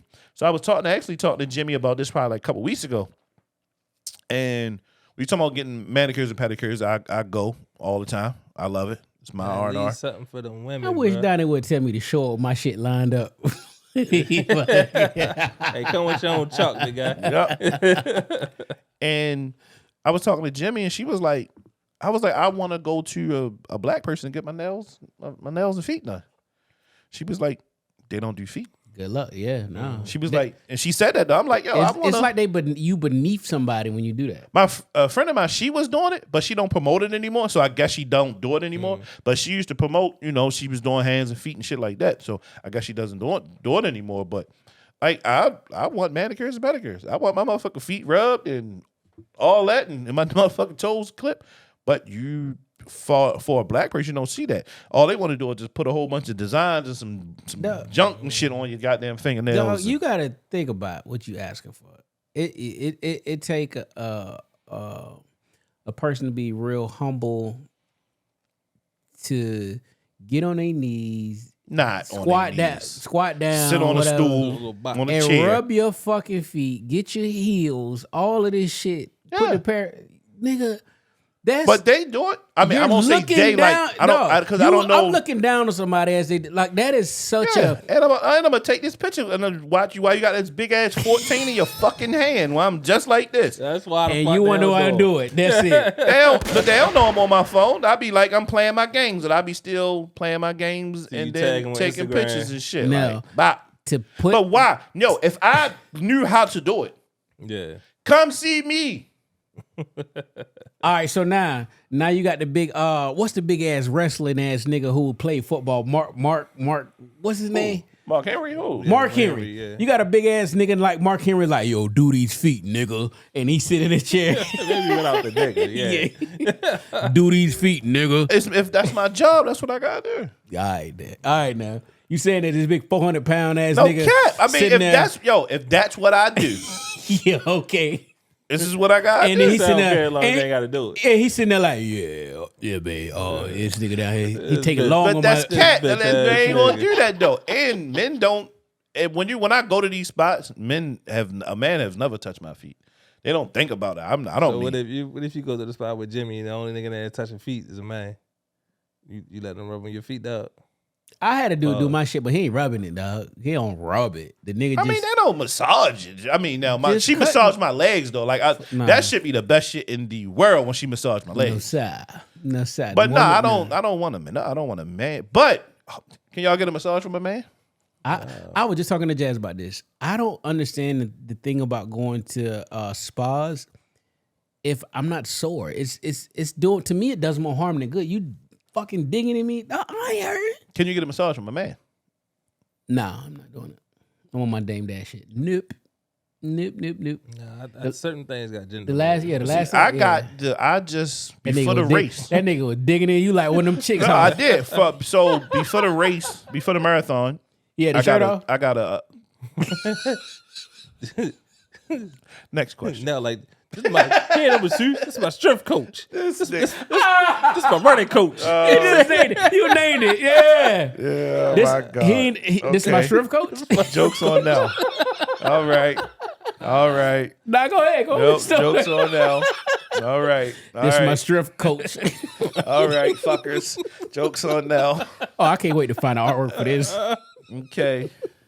Yo, what was that movie, yo? And the girl, she was like the volleyball coach, and she stood up and the ball dropped down. What was that movie? What? Yeah, I know what you're talking it was like one of them funny movies. I can't think of the name of it, but I know exactly what you're talking about. The volleyball, man. it was a man. It was a woman. Yeah, she was a man. You know what I'm saying? Yeah. She stood up, nothing dropped down.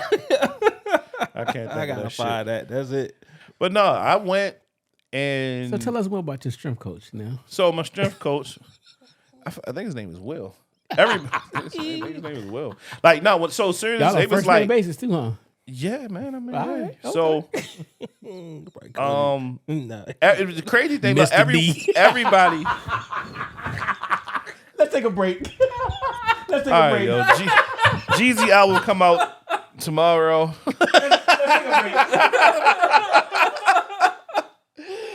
Jeezy album drops tomorrow. Jeezy album drops tomorrow.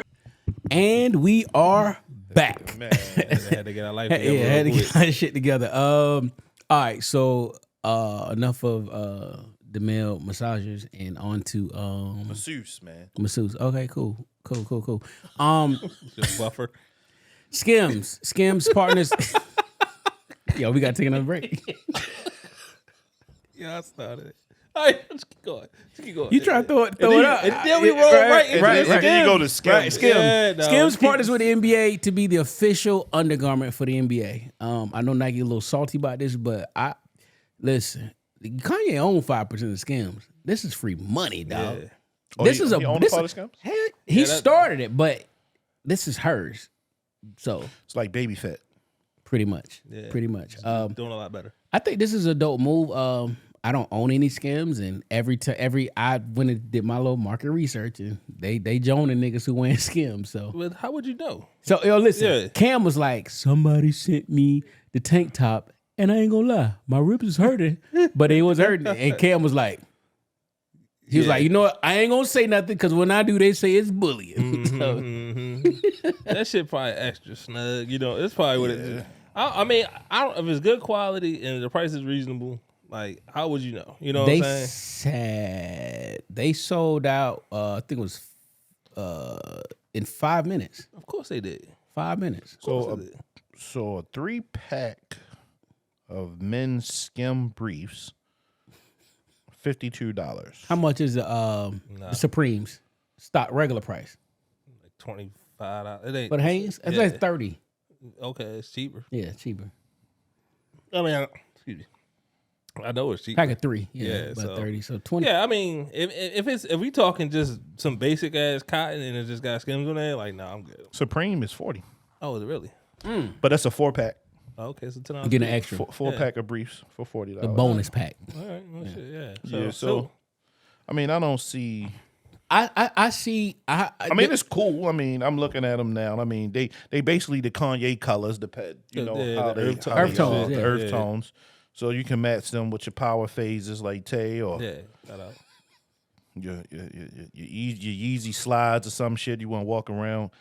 Negro. What? The pack of T-shirts, obsidian color, 3-pack, $98.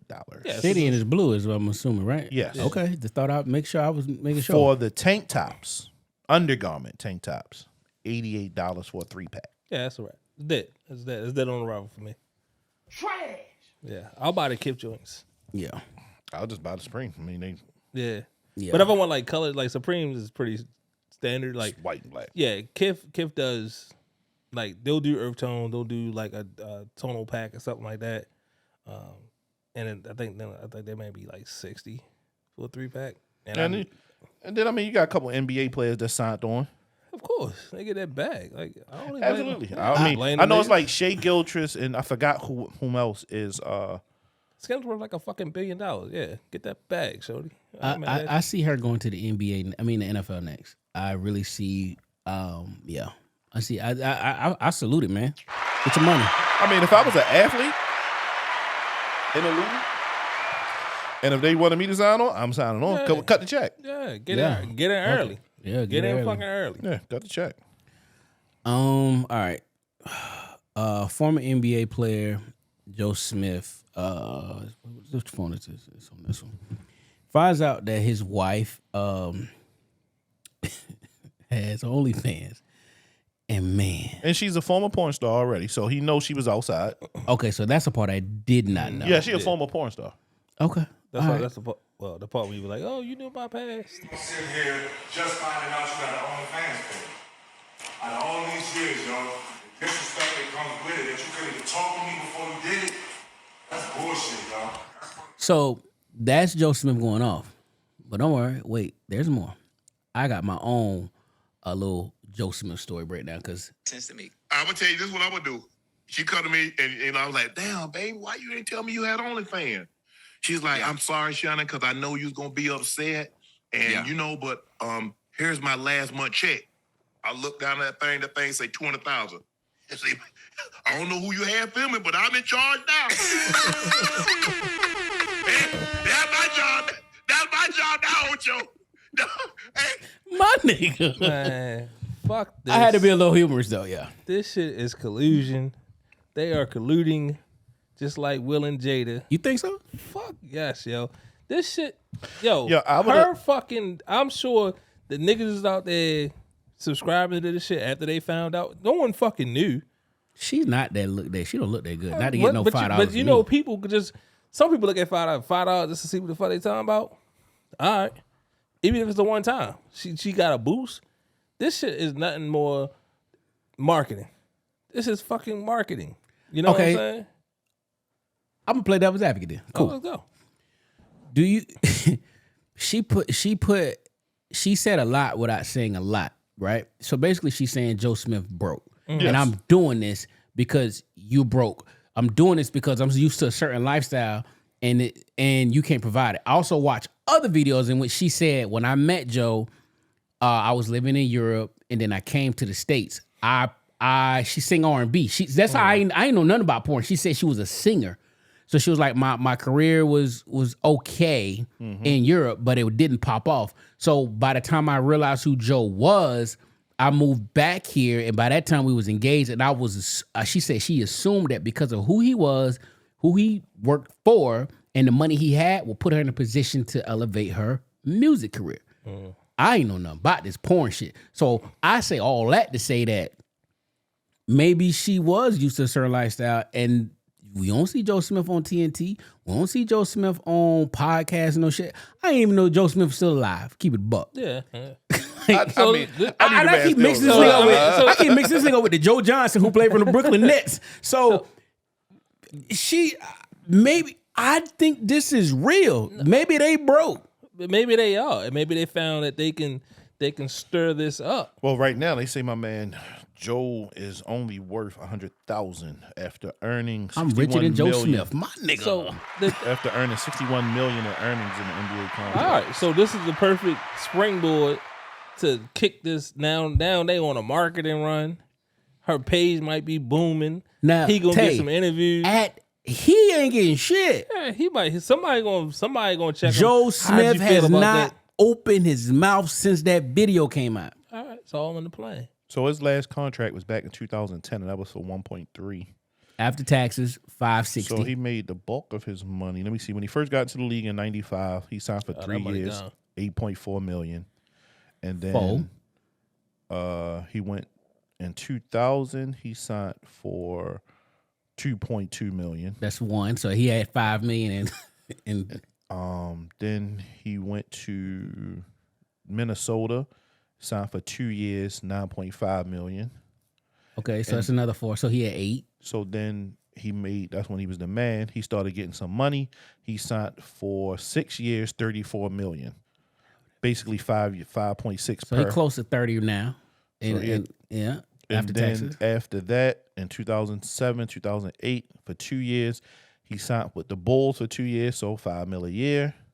Okay. And then he played 2 more years in the league, and that was 1.3, and then another 1.3. So he roughly made about $40 million after taxes. So he's been out of the league since 2010. He's been out of the NBA. All right, so 13 years. If he boosted that much money in 13 years, he get what he deserved. But Floyd go through that shit in a shopping spree. Yeah, well, Floyd built a little bit different. But I'm not buying into any of this shit. We talk about, when these things pop up and it draws this social media attention or just attention in general from people we would have otherwise not gave a fuck about.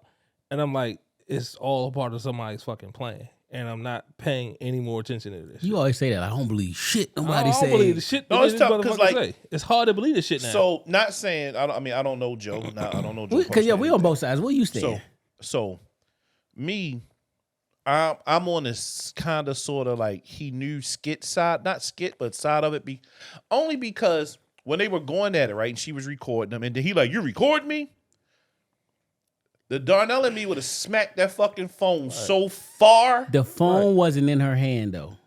To be, I don't care where was it. It would have stopped better. recording me. It's like because he like Andrew it's like somebody me, doing this. It's some bullshit. And it's like, all right, so we having a conversation. But he get up and come towards her, and I would have smacked that shit on the ground. Okay, whatever stand you got your little iPhone on, your little Amazon little back. Case, I'm gonna smack the fuck out of it. You wouldn't have to worry about this recording. But no, I think is a ploy to get some bread. Joe, from the looks at it, I don't know the man finances, but it look like the man is broke, and it's look like his wife is doing what she got to do to get out here, sell a little bit of pussy online, open up her legs, pop it open, put a little bit of toys up in there. That nigga had the Latrell Sprewell Golden State Warrior shorts on in that video. So he doing what she doing what she got to do to keep him afloat. So I can't knock her for doing what she got to do to keep them going. But then she was saying like he fucked with some other chick and all this other shit. Of course. So another video I seen, because she did an interview. So Joe Smith he really did not know. The reason he knows, his best friend is a female.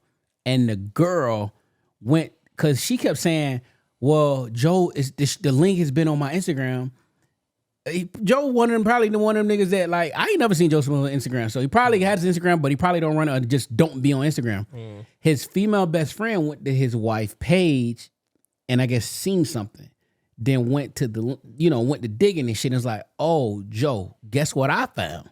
Your wife got a OnlyFans, and that's how he found out from his best friend. The link tree, but right. Click the Now, link if in the he bio. didn't know, all right, you gotta be a little upset. But just like Uncle Shay said, once we find out what got deposited in your account, oh no, baby, we gotta put that bitch in portrait mode. Now So wait a minute. What if she ain't really making a lot? She get more attention than she getting checks.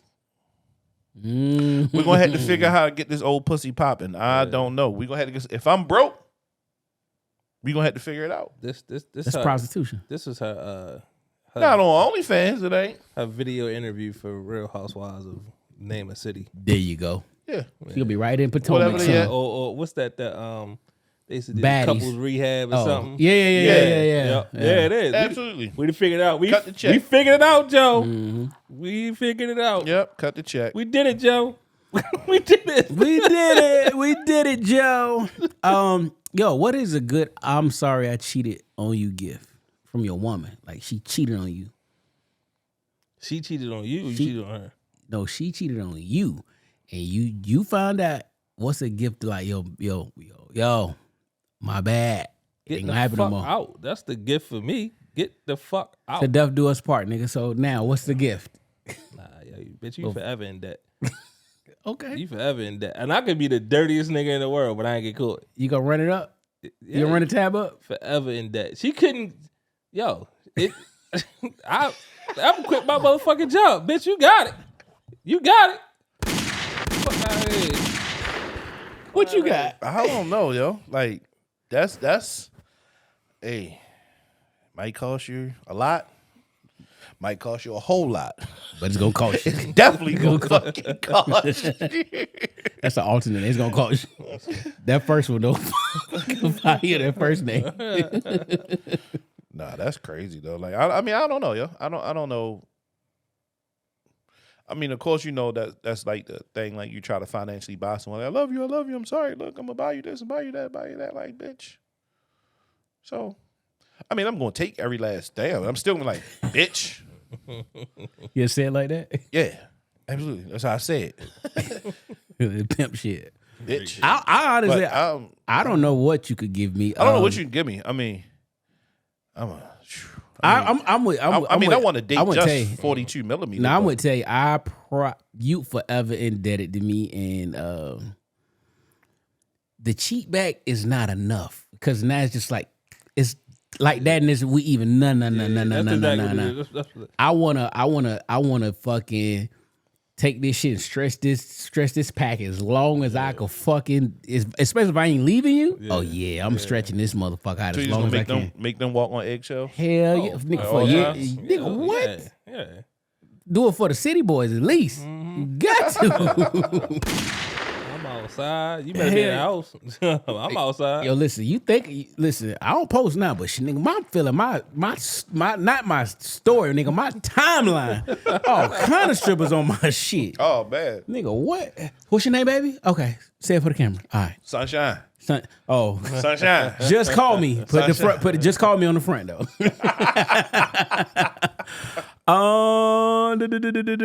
Kodak Black, man. Kodak Black was on Drink Champs. Yak. I didn't see it. Yak was high. It was disgusting. Off something. Slurring words. Perks. Didn't more than that. It wasn't. I tried to listen, had. and I'm like, maybe it's that Florida slang, and I'm from Florida, and I'm like, no, he was on something. Wow. Yak was on something. I mean, he had that Bobby Brown jaw. I mean, his shit was getting twisted sometimes. Yo, the nigga would stand up, like even Nori, because he had his blunt. He kept like he was like, I don't know what kind of weed you smoking, but you. Do it not stay lit? He was like, nah. I was like, okay, because he was speaking a whole nother language. Yeah, them dippers. You gotta. It's bad, but it's funny at the same time. Yeah. It's funny at his expense, and I don't know why his publicist or his team or even the label allowed this interview to go out because it's not good. It does not look good. I'm surprised Nori put it out. Yeah. I mean, we know Nori got a. That got a pattern of putting shit out. So. He don't give a fuck. But like that one, like you DJ EFN from Florida, much as he rep fucking Florida and Miami, he should have no. Yeah. He should have put a stop to it or we just not gonna put this out. Or you really clean that shit up and trim a lot of that shit out. Let's get Yak. Yeah. Let's get Yak back on a different one. Yeah. I mean, even if he want to do it or not, I mean, you know how he be copping attitudes. But I know he had some shit to say.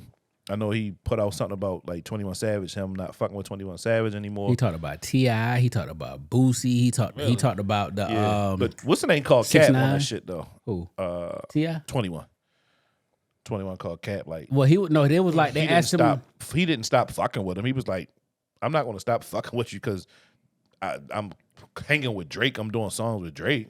Yeah, because he was like 21 got with Drake, and then nigga acting funny now. Then he was like, T.I. and Big Boy tried to kick him off, get him kicked off of Atlantic, and T.I. came out and said something, and I'm in my mind, I'm like, the fuck would they give a fuck about what you got going on Atlantic, nigga? Like, and then two, he said, that's when it really got bad. I was like, them pills really kicked in when he started talking about Boosie, because he was like, Boosie talked about the song he did with 6ix9ine. Then he was like, that nigga, he said, that nigga go to New York and was talking about if they asked me for $1 billion, would you do a song with 6ix9ine? And he said, no. He said, boy, you high? No, I'm like, no, are you high? Because like, nigga, I would have did a song with 6ix9ine for $1 billion. He's like, I don't know 6ix9ine. Like, I don't know that nigga, and I don't know nobody he snitched on. So why can't I do a song with the nigga? So to his defense, one of Nori's homeboys who was on the mic was like, he was defending. He was like, if you listen to the song, he was talking shit about 6ix9ine. Shit about him, damn, so it's like, you got paid $1 million to talk shit about the nigga who asked you and paid you to do the song. Right. In my mind, it's all right with me. Mm-hmm. Like, the fuck? The alibi's cool with me. Yeah, he right. The way music right now, he probably never even met the nigga. He was like, "Yo, send the song, send the verse, send the beat." Well, did he say that though? Like, and then the first verse came. The first version came out with nothing edited, and then once the blogs called it, they beat the rat little line about being a rat. They beeped it out of the song. Yeah, so that was like he talked shit about nigga being a rat. They took that line. They beeped it out, but. Yeah. All right. Get my phone for this one. All right. We are a military podcast, and we respect the stars and stripes and the flag. So we do not play the national anthem before we start the show. My man, we William are almost drinking. here. But, you know that's cousin Ashley cousin. No shit.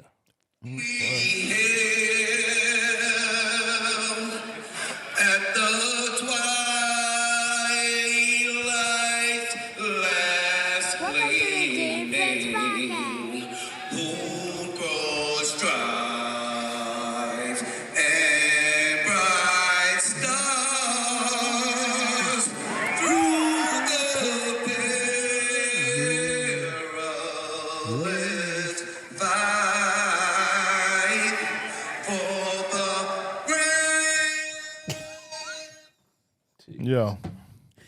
It's only one other one better than this. Fuck. Sat in the boardroom and came up with like, yo. Let's walk this back a little bit now. This is the Milwaukee Bucks, Milwaukee, Wisconsin, at a home game. Mm-hmm. Flavor Flav's from New York. What's the tie-in? I don't know. Right. Well, how the fuck he get to Milwaukee to sing the national anthem? I don't know. But who in the boardroom came up with that? Like, yo, we gonna have what y'all think? Yeah. Well, first off, I think somebody had canceled, and he was on Celebrity Row that day. They was like, yo, fam. Called him up. We watched J Friends podcast, and we heard you play the piano. We can't get a piano here. Can you sing the national anthem? Mm-hmm. And he was like, can I? Flavor Flav. And that was it. In my mind, that's how it went. So there's only one other one. That one was number 2. If you look up Cuba Gooding Sr., national anthem. Really? Cuba Daddy. He murders that shit. And when I say murder, I mean this in the most funniest way ever. Yeah. And he put a church spin on it. He put some runs. He got some runs on it. Well, I know Carl Lewis shit was crazy. Wow. Yeah. Cause he get to going. He say he fuck up the high note. He say, "Uh-oh." That's the funny part. Say, uh-oh, to Like, themselves. uh-oh. He knew that note was fucked up. Yo, would that fart be wet? Uh-oh. Holla. Yo. And Fergie and Roseanne Barr will always be the worst of them all. It was a duo? No, but Roseanne did hers. They got She him. was that Yeah. shit was Okay, terrible. okay. Fergie shit is always going to be a forever mean gift type shit. When Draymond Green get the he'll get the laughing like the fuck. Yeah. All right, man. We almost out of here. Jeezy dropping. Jeezy is dropping Friday. Nobody knows the name of the album. It ain't on streaming where you can see how many tracks. It's nothing. He put up a track list. Oh, it's out? Yeah, he put a track list. He put the track list up. What's that? What we got? Do we got a whole verse? No, he don't put that part up. He put the names of the songs up. I went through. Good, because I am coming here to say we will get. I will put $20. We getting the whole verse. Really? We are getting. You confident? You got to have a whole verse. I would hope so, but Yeah. I don't know. We need a whole verse. We need a whole verse. Absolutely need one. I don't know. I just want to hear, because I know him and like I said, I follow Shorty Red, and I know Shorty Red has had a beef with Jeezy for a long time over like music and.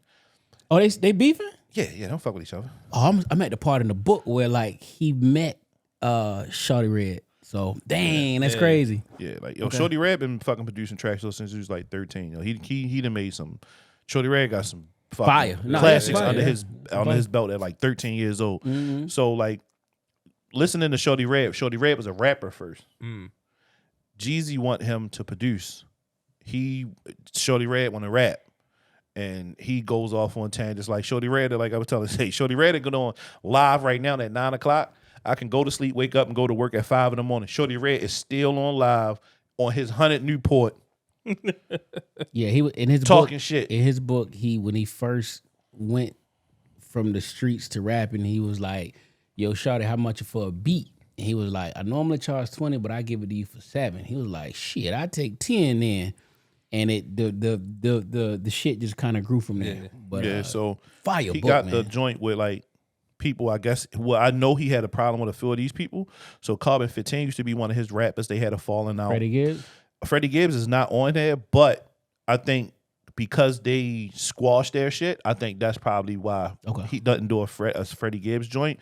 I seen an interview with Blood Raw actually probably like a month ago, and Blood Raw they squashed it. No, He say Jeezy is brother, but he like it's almost like some Kanye Hove shit. Like how much I look up to you, I love you, but it's fucked up how you did me. Yeah. Like yo, I loved you. Why would you do this to me? Blood Raw, you did that to yourself, brother. And so Blood Raw, I don't know who Dread is. That might be a street nigga or something like that. But he got a joint with Blue Da Vinci. You know, Blue talked all crazy shit about Jeezy. Cannot rap. Jeezy wasn't a real hustler, this and that. And then Blue Da Vinci, he ain't BMF. Blue Da Vinci and Paperwork being a snitch. So, right. And that's why he locked up now. And then he was locked back up again. Yeah. And the most notable is basically like his brother Kinky B, who he came in a rap gang with. Him and Kinky was hustlers together, and that's how they got this rap shit started back when Jeezy was Lil J. Go get that book. And get the book. Kinky love him. So I mean, you know, they had a falling out business wise and some other shit too. And Kinky was on, I forget your name, but it was like I think you're in Atlanta. He do some good interviews, and I watched that whole interview. It was a great interview. I mean, basically they had a falling out. They grew apart, and they had a falling out over money. Jeezy is a bitch ass nigga. I ain't even gonna hold you. He did some wild shit. From every interview that I hear about him, Jeezy is a bitch ass nigga. I won't go that far, but he is made. He is a bitch. I love Snow. I love Jay Jenkins. This is my guy. That's you talking about him like you talk about my man from Memphis. Who? Gotti. I hate that nigga. I don't nigga. Whole Gotti. Fuck yo. Dolph. Nigga, Dolph Land. Dolph World. So But no, Jeezy a bitch ass nigga. And Jeezy, he do bitch shit like Hov do bitch shit. Them niggas do bitch shit. Them niggas do bitch shit. So in Jeezy's rap, you always see him talk about my auntie's mother's house. He refers to that. That's a real. His auntie's mother's house is a real place. Like he refers all. No, all he through the book. took Charlemagne there. Yeah, he took Charlemagne there. He refers to that in the book. He also refers to the his auntie's mother's house. Yep. He always say my auntie's mother. Yeah, my auntie's mother. He says it. My auntie's mother's house. He also talked about a time where he fucked his cousin over on some dope or something.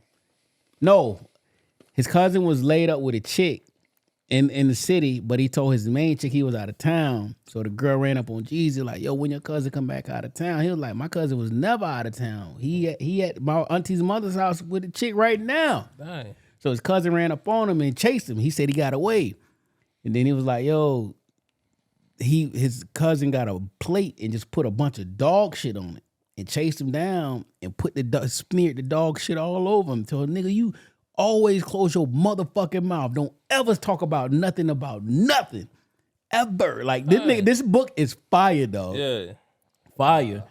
So I can't wait for the music though. I love Snow. He ain't did shit to me. He gave a nigga $100,000. No, he said he had cookies. You know, when you bust the dope down in a paper bag, in a real grocery paper bag.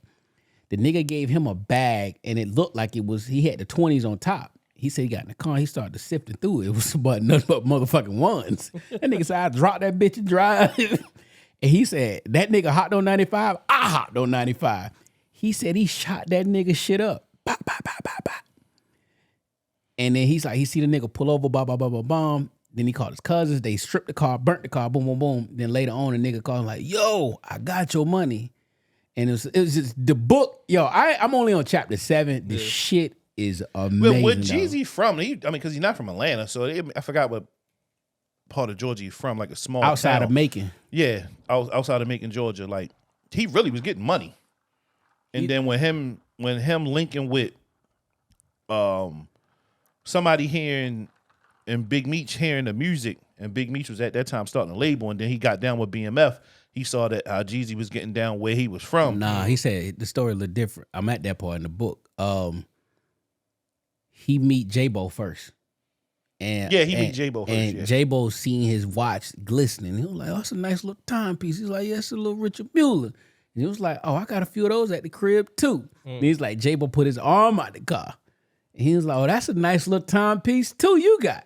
So then him and J-Bo got cool. And then J-Bo was like, I want to introduce you to somebody. And that's how he met Meech. And then it goes from there. So, but yeah.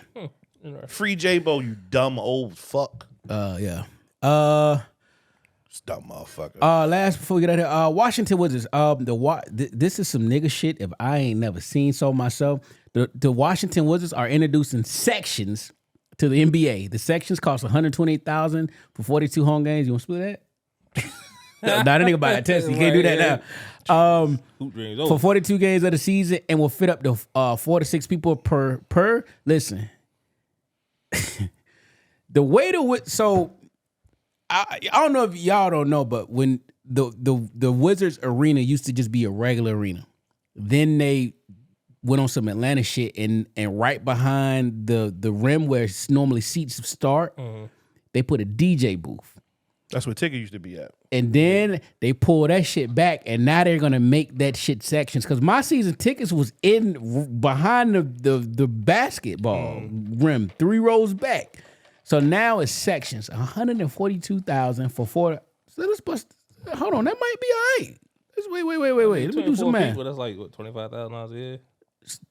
What? How many months you got to pay that off? 4? 5 months. 5 months. All right. So I said $142,000.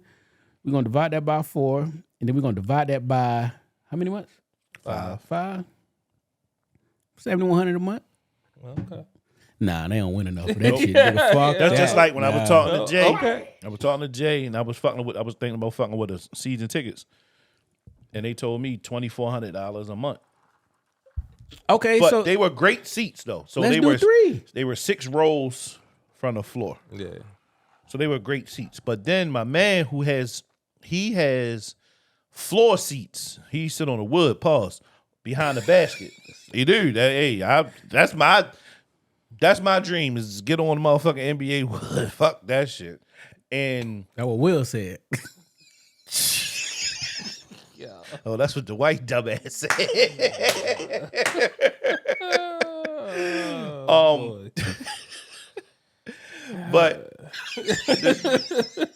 But man, he said, "Yo, ask him about the Ultra Lounge." He like, "Yo, they got Ultra Lounge. See how much that shit costs." Facts. So the guy was like, "It was $2,100. It's cheaper. He's like, it's $2,100. But the thing about that is, you get a wristband, you get unlimited food and drinks, and you get off-site parking."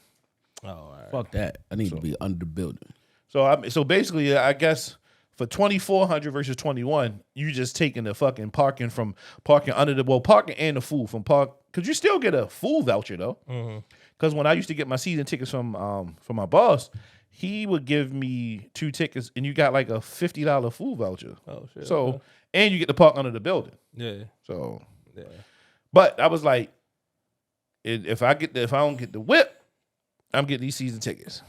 I think you made a better choice. 100%. Yeah, 100%, dog. 100%. 100%. I can't wait for that shit. Yo, when you first pull up in that, that's going in the intro to the pod, like that little slow-mo pull-up. Hell yeah. All right. I got some few randoms to get out here. All right, you ready? Let's go. When you beat your shit, you use the phone or the laptop? Phone. Yeah, phone. Oh, I see the poll on Twitter. That's where this shit came from. Niggas was like, laptop. I was like, nigga, laptop? Yeah. Yo, y'all niggas must have a little ritual. They like incense and candles. Got something to drink. They got the wet rag. They got that cum rag I sent in. Yeah. Pause, yo. Pause. Move on, yo. Yo, that was an actual item you could buy. You ain't buy to pause that. Somebody came with a good idea for a cum rag. But all right, cool. What? Oh, okay, cool. You ever had the shit, and once you was shitting, you realize there was no more toilet paper. Yeah. So you walk around the house like Winnie the Pooh, got the shirt on but no drawers. Absolutely. Little shuffle and shit. Absolutely. Little shuffle. Yeah. And hoping nobody come out these doors or come in the house while I'm drying. Now I gotta run back in and be like, "Hey, Jimmy, Yeah, right. Can you come get that roll for me?" Yeah. That shit is all the way in the basement, nigga. Man, look. That whole fucking 50-pack from Sam's is all the way in the basement, nigga. Nah, that's not efficient. Yo. You need to put a couple on each floor. No, then you know we got teenagers, so you know they don't know how to wipe their ass. They ain't on the J plan, you know, 3 squares, 2 squares, 1 white. Send them over and get them right. That's not for shit, but I could train them though. And so, you know, toilet paper get missing quick. So the shit that be in the linen closet, because it's about, we got the little toilet paper holder in Ken's bathroom. So she got like 5 rows on a stash, and then we got shit in the linen closet, and then but that shit be running thin. Like, yo, what the fuck? You get on that roll, nigga, and you only see, like, nigga, you only know that's like, ain't even a half a wipe. That's why I be saying, like, yo, chicks be eating toilet paper. Like, where the fuck did this shit go? I just changed this shit yesterday. Yeah, that's why, like, me and my wife, we don't have to use the same bathroom. Oh, she talked about you online. Oh, I believe she did. You know, she the way you changed the toilet paper. It was some shit like the way my husband changed the toilet paper. A normal person would take the toilet paper, get like 4 rolls, take 1 out of the pack, and put it on the little holder. Oh no, I sit that bitch on top. That's exactly what the meme said. The meme was like, it was a nigga walk up the stairs, he take 5 and just stick it on top of the empty one. Yeah, I'll sit that bitch on the fucking spindle and press on. Yeah, because I don't like. I rarely. I'm glad for fucking up today. Sorry, folks. I rarely use any bathroom that they use. I go to my own shit. That's my lounge, and so my shit is right. But on occasion, I might have to use theirs. So I try to be courteous. If I use the last little bit, I'll go restock it. But I'm not doing the trouble of, you know what I'm saying? Nah, stick that son bitch on top. You know so she don't restock your shit? She don't use my bathroom. Don't nobody use my bathroom but me. I get pissed if we in the basement and like my son gotta go use my bathroom. Yo, walk upstairs, B. Yeah, nah, you don't use my now. shit. Yeah, you know what I'm saying? Like I clean Toilet this. paper over or under? Over, always. She pissed. Oh yeah, she pissed me over that Princess shit. like that. She not conscious shit like that. You know what I mean? And then wonder why.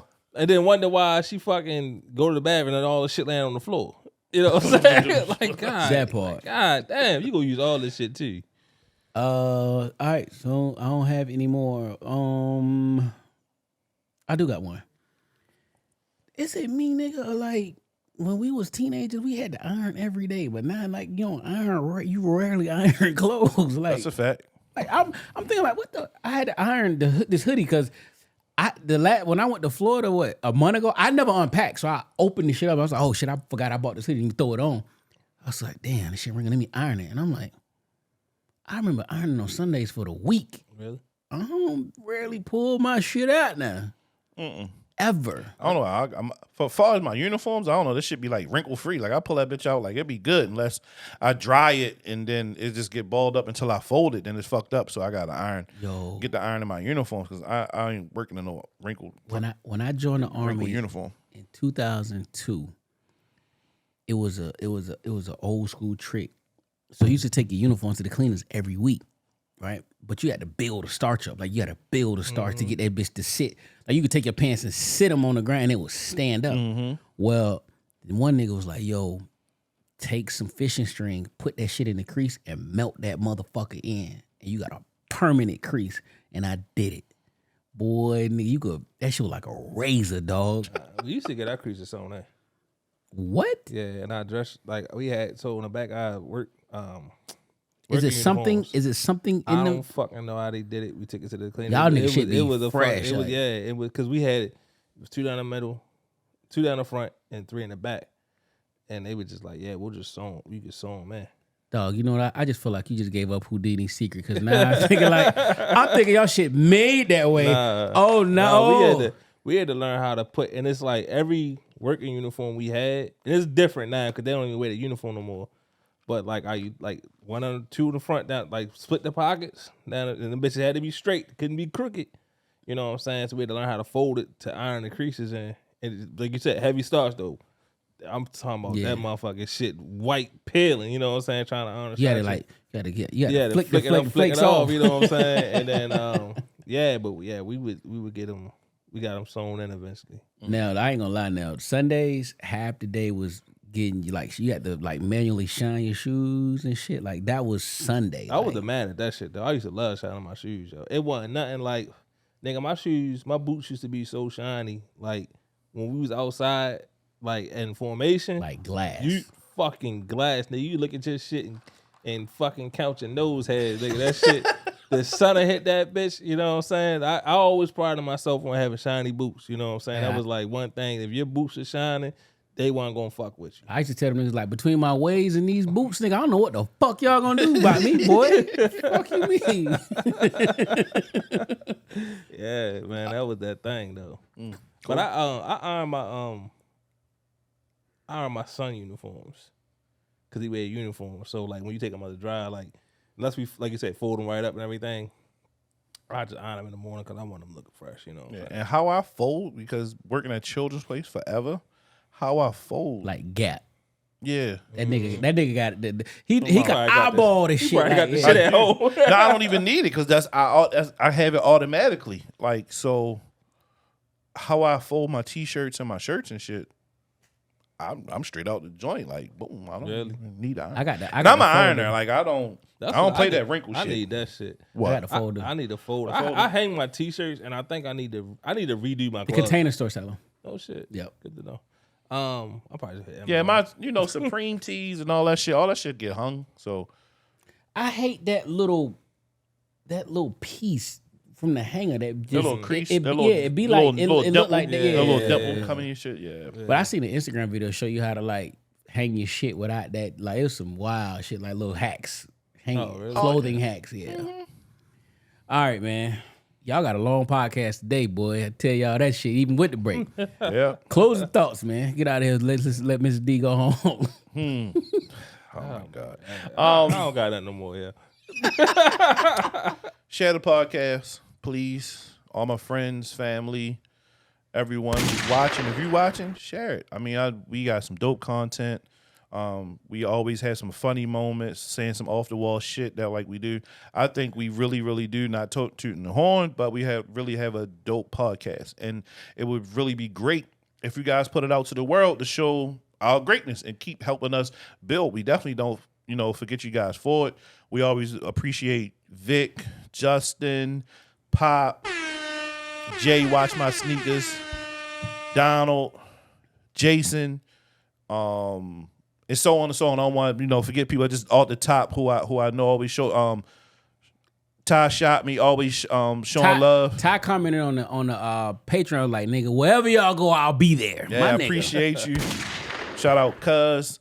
Like, I mean, we appreciate all you guys. So, it's just, just show us love always by just reposting us, man. Just something simple as just a repost. We definitely greatly appreciate that. Love you guys. And the caveat that for you broke ass niggas, it's no more fucking paywall no more. It's free everywhere. So if you don't share now, shout out you. Tiara. Tiara always showing yes, us love. sir. Yeah, no paywall no more, man. Y'all getting straight drop. Right. No so, cut. The link, our pages, something. Yeah. Just share it. Fucking comment. Please. Please. Give me something to interact with. Shout out the group chat. Yeah, come in there. Get in there. Yeah. So. Can't forget Jerry. Jerry show love. So can't forget Jerry. Can't forget Jerry. Show love. Yeah, man. Shout out Jigga. All right, what you got, Tay? Oh, I literally have nothing, my friend. All right. Well, mine is loyalty in the word. It's a lifestyle. So then, on the cusp of Jeezy dropping in an hour and 30 minutes, we're gonna close the podcast off like this. Let's go. Turn the radios up. We out.